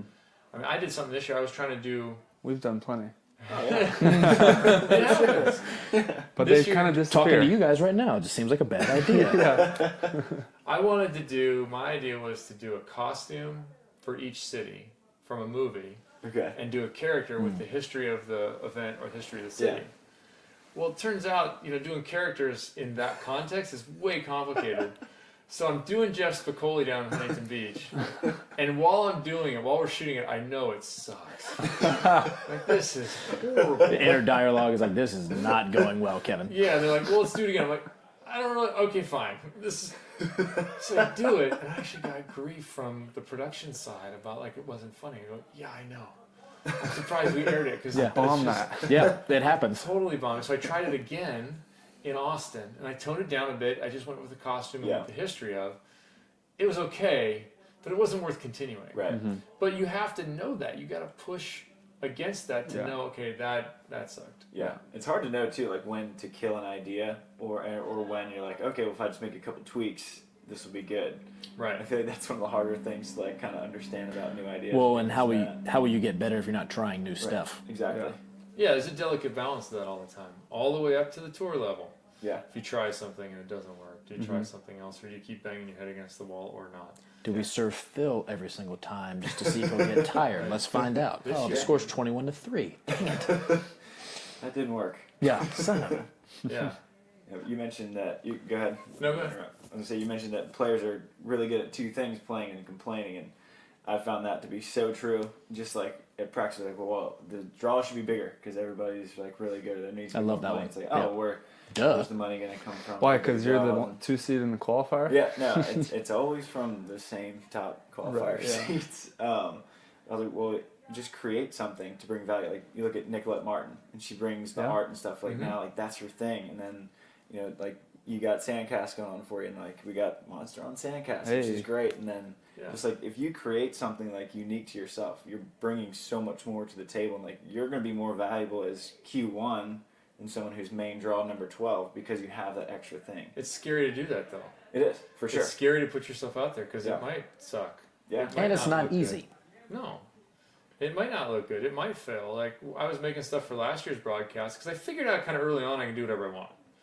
Essentially, without cursing, I can do whatever I want.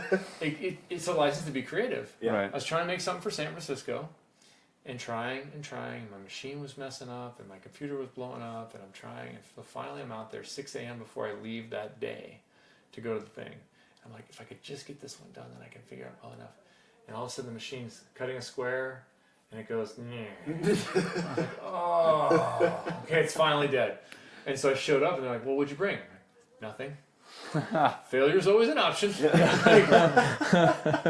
you're going to put yourself out there, you can fail, but you cannot fail to put yourself out there and then complain that someone else does and has success because they're facing the same thing. Right. And what's funny about sports is people think from the outside, first of all, they think you can do your job, whether it's DJing or broadcasting or playing.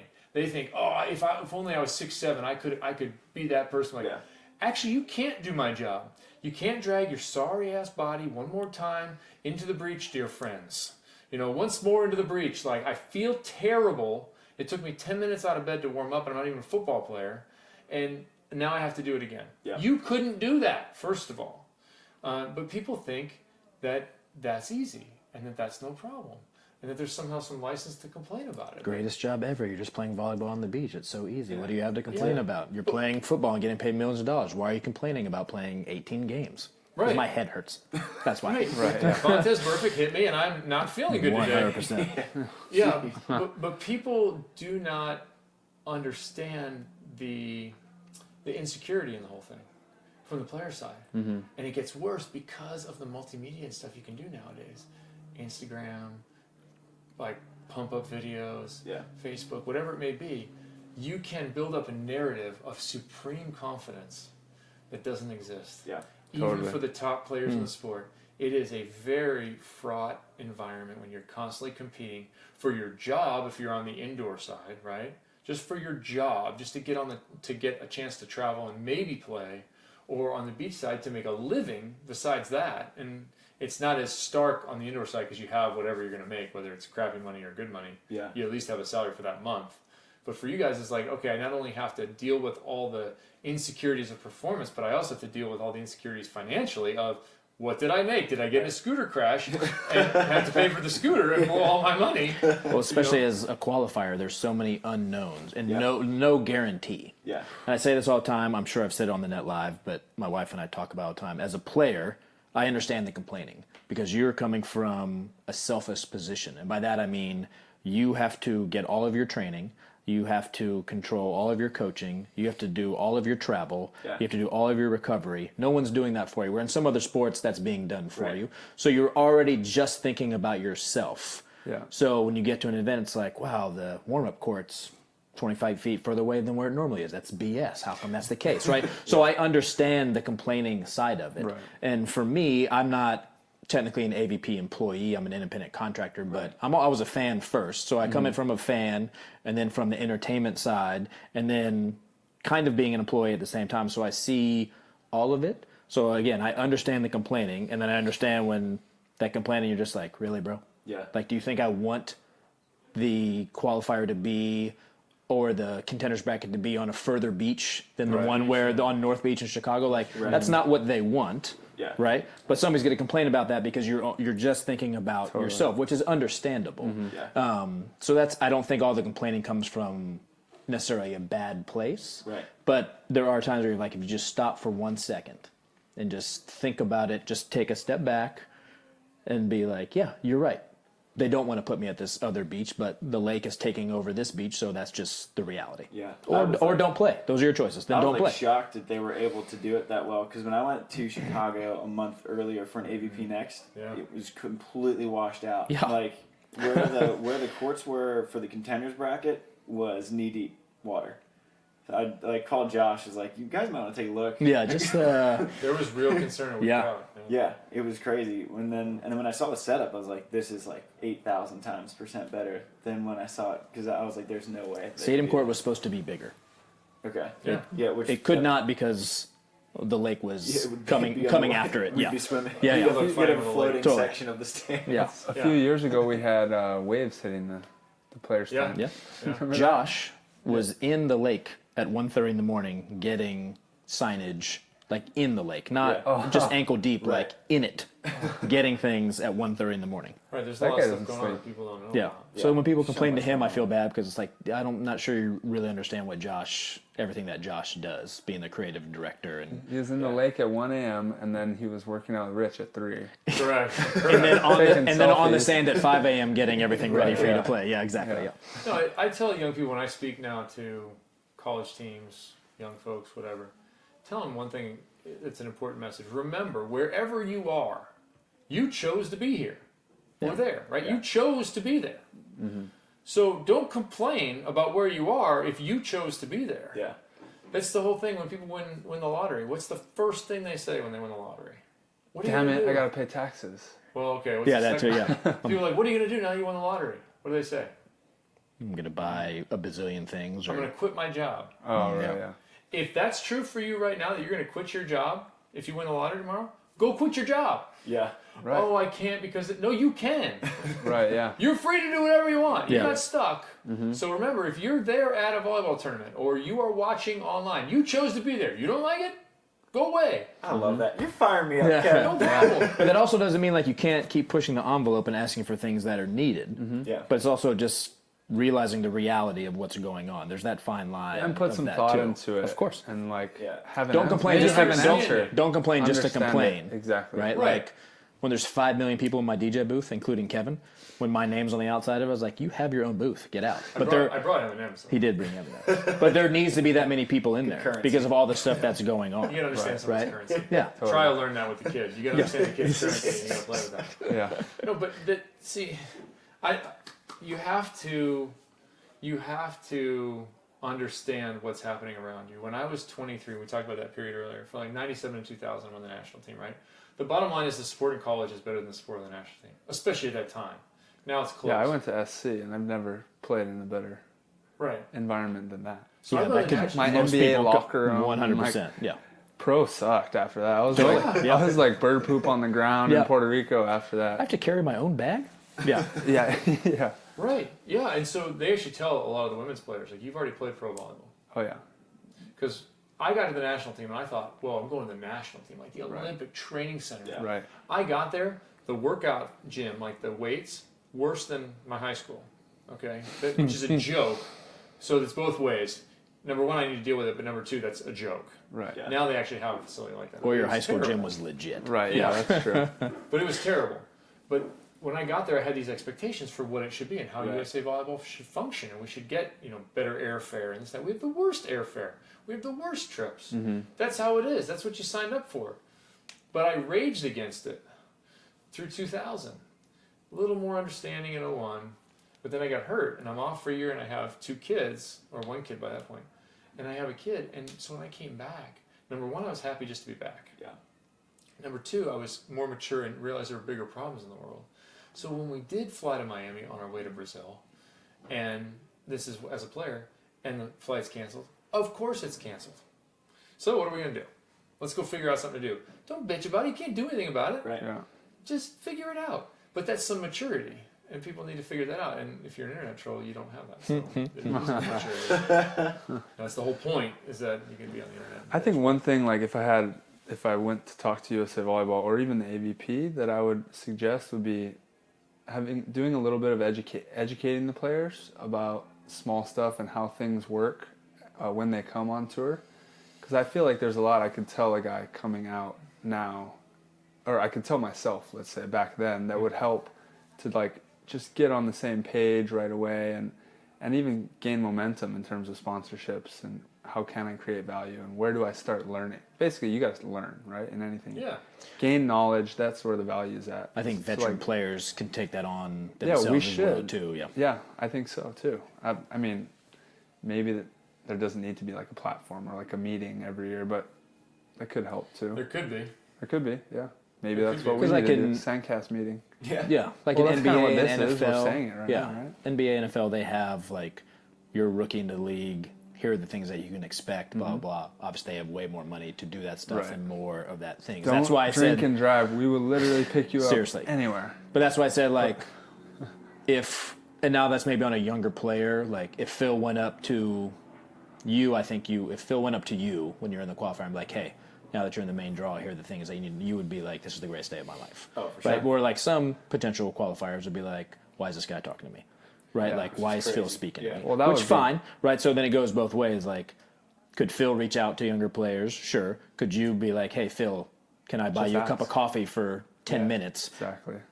Most of the time, I bet most veteran players would be like, yeah, I'll give you 10 minutes of my time. Like Phil did I had plenty of conversations because I was like the young guy on the world tour, and we were all traveling, and I had plenty of conversations about money and investing, and he's, suggesting books, just small stuff like that. I heard Phil was an a-hole. That's just strange. No, I'm just kidding.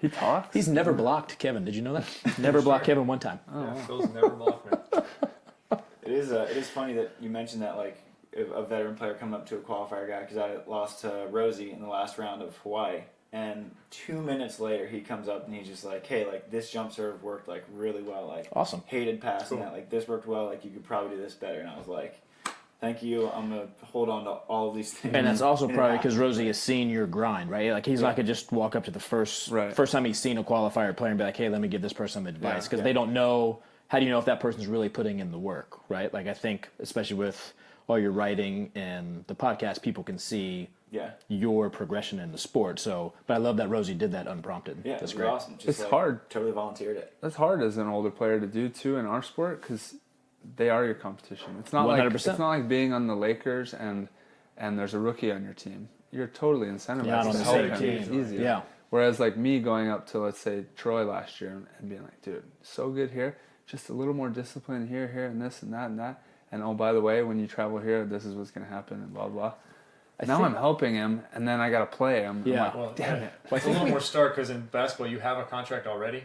Right, exactly. If you help that person, eventually they'll kind of cut into your money, and you might think that. Maybe, but with you guys, you help somebody, they immediately cut into your money. Direct, yeah. We've talked about on the Net Live with Lamborn, when you guys are training in the USAV system, right? You're training against your competition. Yeah. And I've heard it's been looked at both ways, right? Like, if all of you, like, if you get better, then Jay Gibb is also getting better. So, imagine though if we could share that information too. Like, Jake hasn't given me anything except for like freaking making my life so hard my whole career. Jake. No, I'm just kidding. No, it is though. But like, how much value does that guy have for all of us younger players? That when he's done, maybe. Well, look at what Kobe's doing now. The stuff that Kobe's doing now, he was not doing during his playing career. He wasn't giving anybody his notes. Where now he's inviting people to his own camps and stuff. Out of my gym. Yeah, he's like, unless you're working as hard as me, get out of here. Right. Like, make Jake retire tomorrow, and then he'll give you all of his secrets. I guarantee it. No, I got to beat him first. Fine. Make him retire. Okay. Yeah. Make him retire. Been trying to do that for a while now. It's not working. No. Just keeps winning.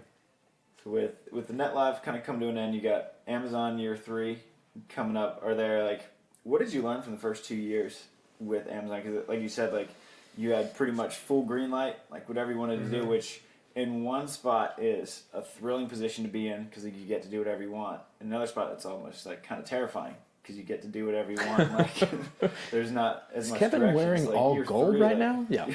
Yeah, there's some questionable stuff out there. Totally. No, for me, there wasn't any stress in the freedom. There was stress in performing to what I've created. So, like, what do I do next year? Right. What art do I do next year? What table do I do next year? Art was great, by the way. I actually didn't know you did it all until in Hawaii you told me. But I specifically remember watching Amazon and being all like, the stuff I love how they did that in the background. Like, that was a really good idea. It makes me, like, remember the and added to the broadcast throughout the year, It's a nice touch. Yeah. So good job. Thanks. There's value, right? You created it. Right. And I just started bringing it. I didn't tell anybody. I just said, here, I got this idea. I have these art, and I think we can hang it. And our stage guy, Bill, he started hanging it. So he's responsible for putting it up there. And he loved it because it gave him something to decorate the set with. Because those guys, everyone has integrity in what they do. He's responsible for the set looking good. So he wants anything that'll make the set look good. The table came out the same way, that we could shoot it. You know, when we come up off that table, and Nicolette's painting under glass looked really cool. And that was fun. So for me, the only stress is, how do I take that forward?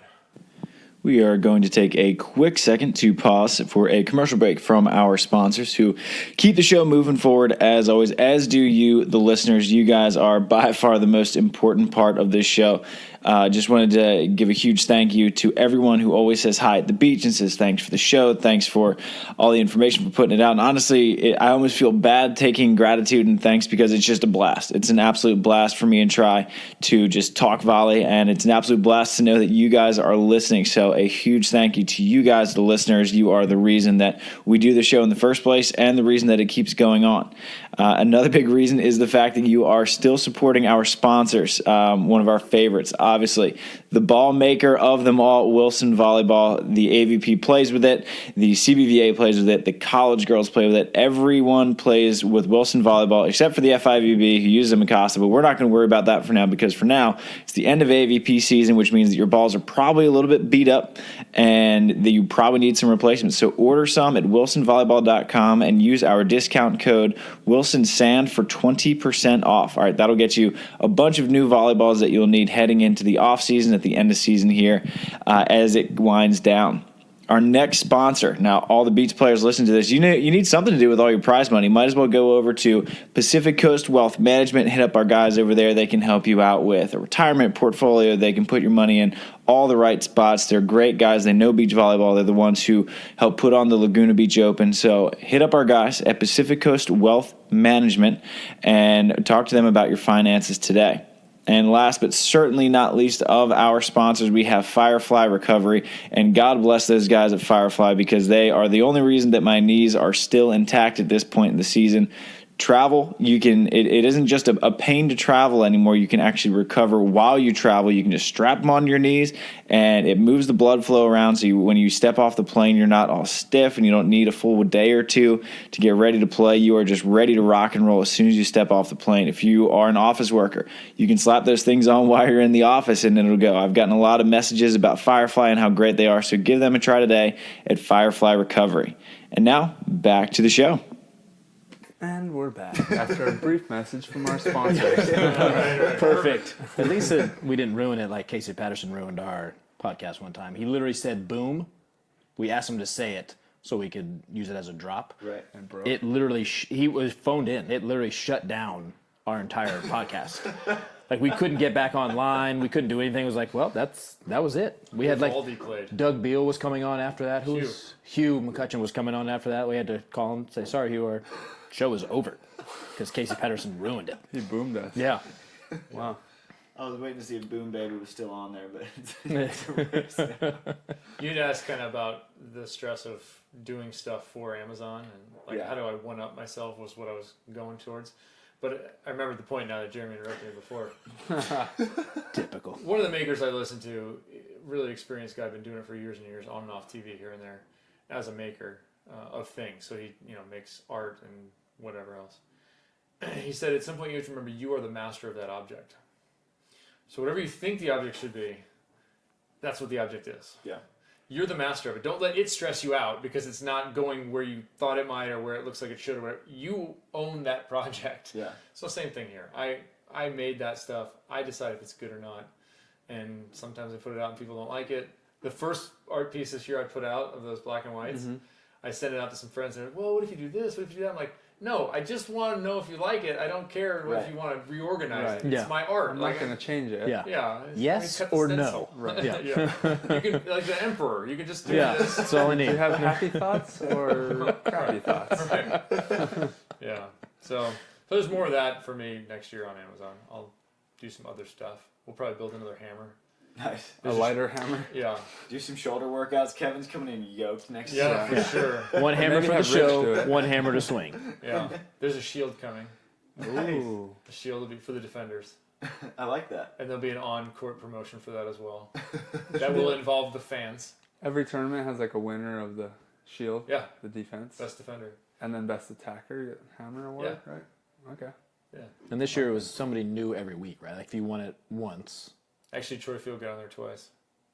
sometimes you deserve it twice. I need to play on that tour. So you can get some hammers. I haven't had 4 finishes to my name in 4 years. Well, you're healthy now. How lame is that? Year.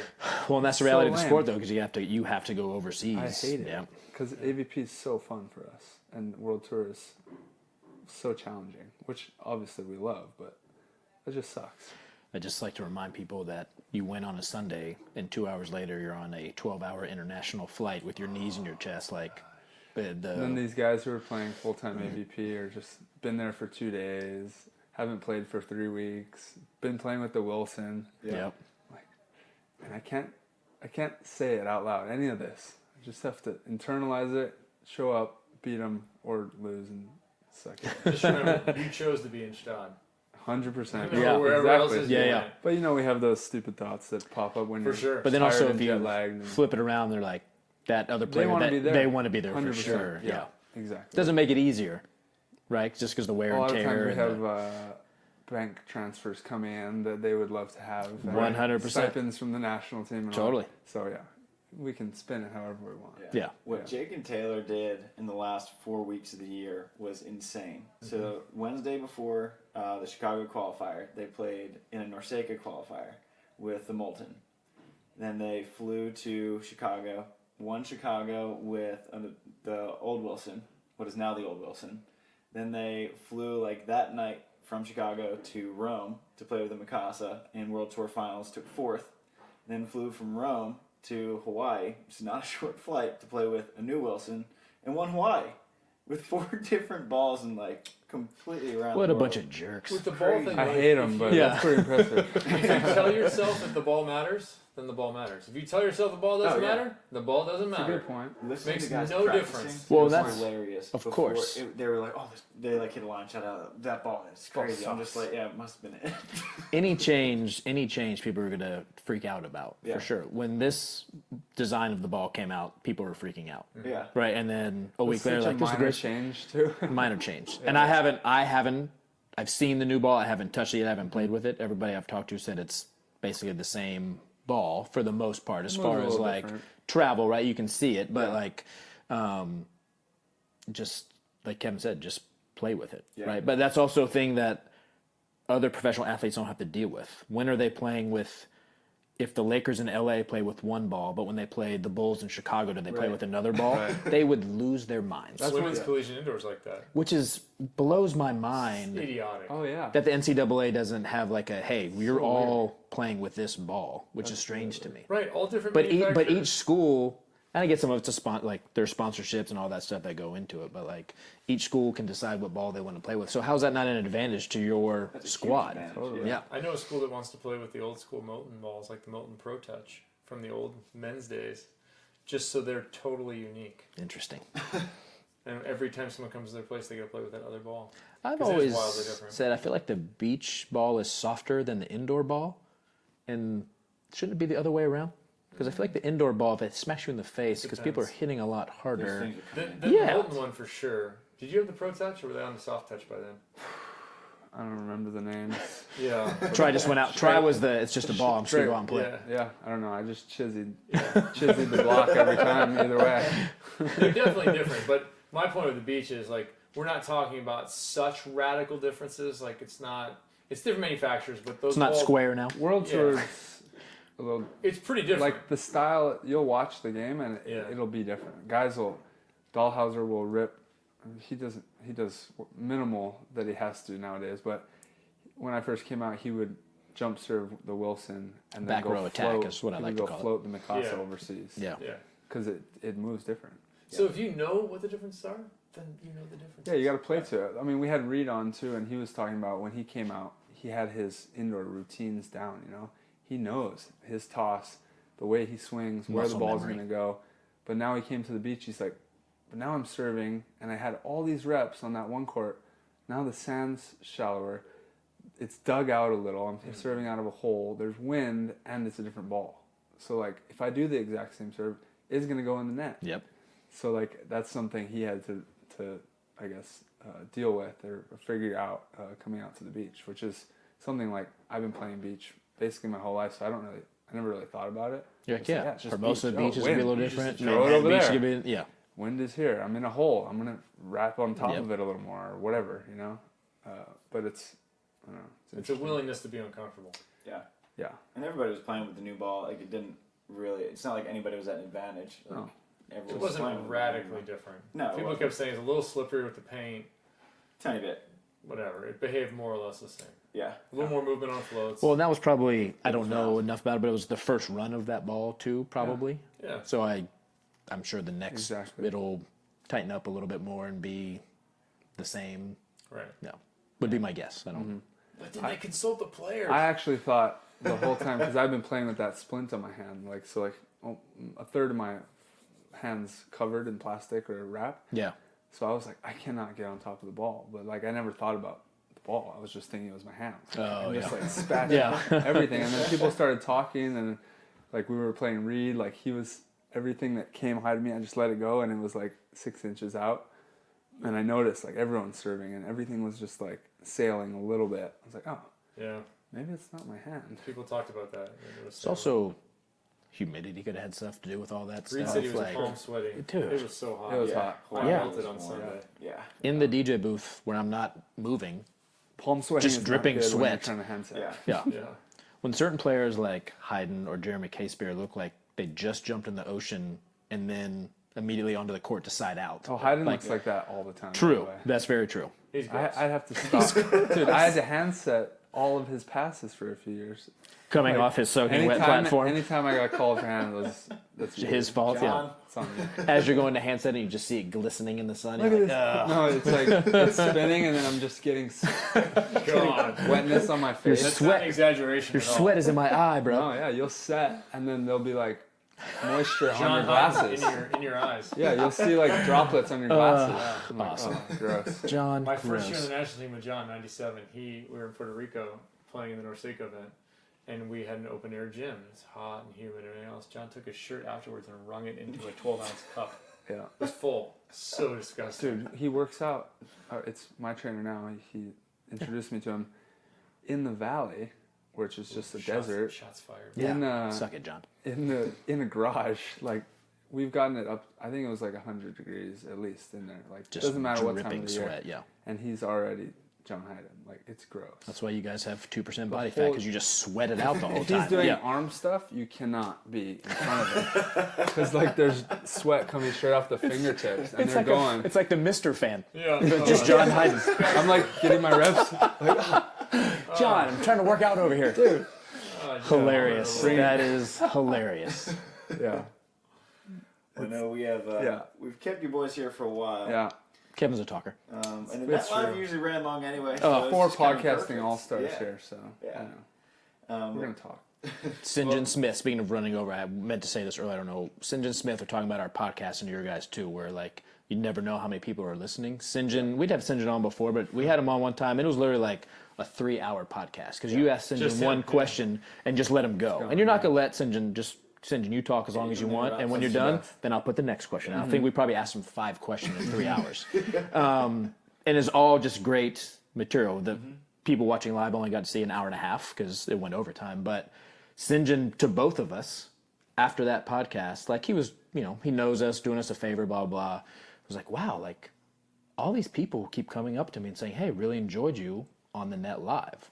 So when you think no one is watching or listening, like there are people that don't follow me on social media, never comment on anything, never like anything. I'll see it in an event with our shirt on or say, hey, love the podcast. Or people know me because of the podcast more than my DJ career, which is actually my real life. Those are things that kept me going on the show and that I loved.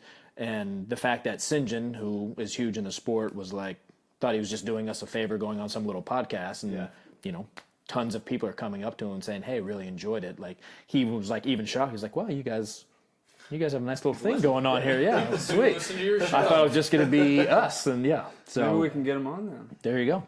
Now that you prepped him for us. Well, I think it's up to you guys. I mean, you guys have to carry the torch. We're done. So, you guys and Coach Your Brains Out, you might have to start talking about indoor a little bit. If we got all 3 of those podcasts together on one podcast, would... Yeah, don't cross the street. Yeah, would we be in the upside down all of a sudden? Like, how does that work? Someone can sit on the Demogorgon. Yeah, exactly. And, yeah. maybe back here, someone can stand. Yeah, no, it's important. It's important for the sport that there's chatter out there, and I've been glad for years that other people have started podcasts about volleyball. I've never viewed it as competition. I viewed it as, we need that. The sport needs that. It's important for folks to have an opportunity to hear from the people who are doing it now. Yes, but if there are more podcasts, that means there's hunger out there for more information, which is great for the sport. Yeah, for sure. And depending on who's hosting and asking the questions, and we all have, it's all different topics. I think everybody's bringing something different to the stuff that table. comes out of my mouth is just going to be unique no matter what. But people want to hear versus this guy who's way more intelligent and well spoken. But people want to hear directly from players too, without like them coming on and like being interviewed directly. The fact that you're a player hosting a podcast is its own uniqueness compared to just, hey, April, you come on our show and let's just talk. Of course. Yeah. Well, you were asking earlier about the jump between things. I mean, you doing this is just one way to acquire some skills. I have a meeting today and then a different meeting tomorrow that relates to a product that I did right out of volleyball that was a failure in terms of sales, wasn't a failure in terms of what I gained in knowledge about manufacturing. I mean, I went to China and had the thing made, and all this stuff that I did comes around in some other way. And it's not always money lost wherever you are or time lost wherever you are. If some part of that leads somewhere else, which it always does. If some part of that educates you for something else, makes you valuable somewhere else. If I hadn't jumped on the live stream, I probably wouldn't have thought that I'd be half decent at hosting a podcast, right? Yeah, you just never know what those opportunities are. Yeah. Like when when people ask him like, "Oh, are you more of a beach fan now?" Like I'm more of an indoor fan now, just from the show, because that's where Kevin and Reed came from, and people we've had on the show and being able to interview and things like that. So I know the game more because I grew up just watching beach, and it's taken us to meet like friends that I'll have for the rest of my life. Like we play sitting volleyball with some of our sitting national team members that I never would have done if it wasn't for this show. So like those are things that I'll take with me forever that Nicole laughs at me, my wife, that I have gold medalist numbers in my phone, but that's all because of the podcast, right? She's like, "Oh, what gold medalist text you today?" I was like, it's no big deal. Don't worry about it. Just my thing. Well, that's a good point. They're just people. Yeah. They're just people. No matter what they've done, they're just some other person. Yeah. My whole game with the Olympics is I'll go up and talk to anybody. I love it. Not even at the Olympics. Kevin will talk to anybody. Nice to meet Kevin you. will talk to anybody, period. Right. I got caught at a desk. I turned around. There was Carl Lewis at the USA House. I was like, "Oh, Carl Lewis. Hey, Kevin Barnett, indoor volleyball. Let me ask you about Ben Johnson." So, Charles Barkley. You and Charles are BFFs now? Me and Charles. I met Charles in a restaurant. That's awesome. Yeah. I was in Atlanta for Supercross. Yeah. And my wife happened to come that weekend, and Charles is at this restaurant, The Optimist. Great place, by the way. And he's eating dinner. I'm eating dinner. I'm not going to bother him. Whatever I see him there. Well, I go to walk out. He's holding court in the lobby. Just him and like 8 people, random folks. Yeah. He's just holding court. And so I told my wife, and he got up to go to the bathroom or something. I was like, "Hey, look busy for a minute or something. We're going to hang out here till Charles comes back." Really? I go, "Yeah." Charles comes back. I'm like, "Hey, Charles Barkley, man, we're in the same business. Pleasure to meet you, Kevin Barnett." And he says, "Man, you're in this business? Keep stealing that money, man. Just keep stealing that money." But I had a conversation with him, took a picture. It was fun, just another person. And I don't need to interrupt their dinner. But if you're in the lobby just chilling, I see you're fair game there. Charles Barkley was at a Supercross event? No, he was at dinner the same place I was at dinner in the city that I was at. City, You'd be amazed to come to Supercross, though. I've been dying to go, dude. My agent is represents some of the biggest athletes. I'd say, doesn't Monster sponsor some of those things? You have to come once. Even if you're not into it, you got to show up once. It's a fantastic show. I mean, I truly traveled with the circus. It's 17 races. You were in that? I didn't race. I did the broadcast. I did their qualifying. Got it. Every week, they all have to qualify every week. Even the top guy has to lay down a qualifying time. I hosted the qualifying show. So we'd interview these guys, you do track walk, and I was a part of the circus for 3 years. It was a blast. I need to get down there. I got the in too. It's super fun. Yeah, get your guy to get you tickets. So the moral of the story is keep doing the podcast. You too will meet Charles Barkley and go to the motocross. You better be there. Yeah. Oh yeah. We have our final question that we ask every guest. If you had to give one piece of advice to an up-and-coming beach volleyball player or indoor volleyball player, whatever it may be. Or DJ. Or podcaster or broadcaster, what would that piece of advice be? I'll let Kevin go first because now I got to think about that answer. All right, I kind of back to what I said earlier about you chose to be there. Mm-hmm. Whatever it is, if you're dedicated to the process, you'll find your space. So if you're a beach volleyball player, you never get past the qualifier, but you want to be a part of the community, you'll find some way to do that. If you end up working on the TV show, or you end up working for the AVP, or maybe you end up with USA Volleyball, or whatever it may be, you may find yourself working for Volleyball Mag, whatever it may be. If you're all in, you'll find some level of whatever that is, either natural talent, Because natural talent is one thing, also work is another thing, and serendipity is a third factor. Whatever that is, you'll find yourself in that industry if you want to be there. Love it.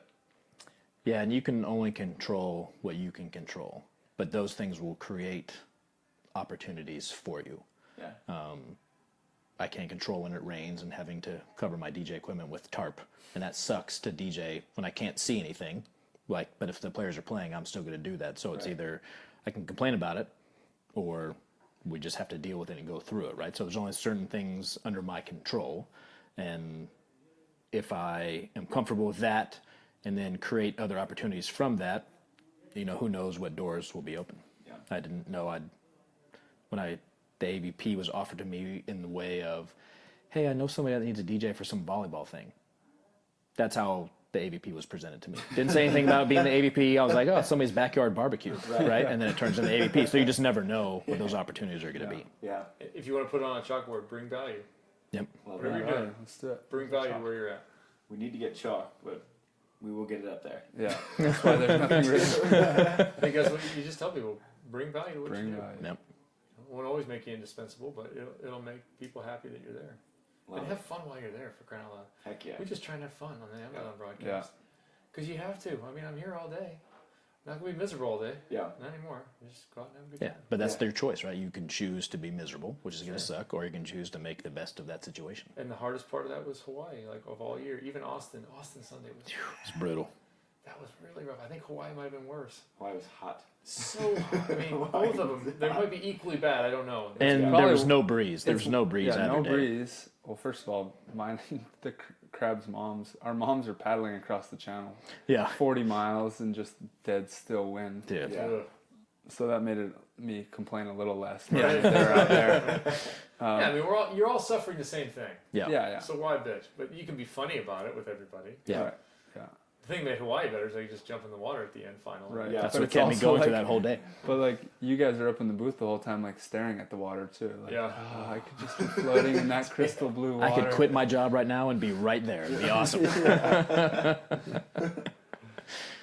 I have a remote DJ from the floating? You could. Nah, next time. Yeah, we appreciate you guys coming in. Yeah. Thanks for having us. Yeah, it was fun. Thanks for putting out the net live for so long. Yeah. It was awesome. Leading the way for us. Way to bring value first. Do we have a torch we can pass? Do we have an Olympic Yeah, I was torch? thinking we got here you go, try. Congratulations. It's yours.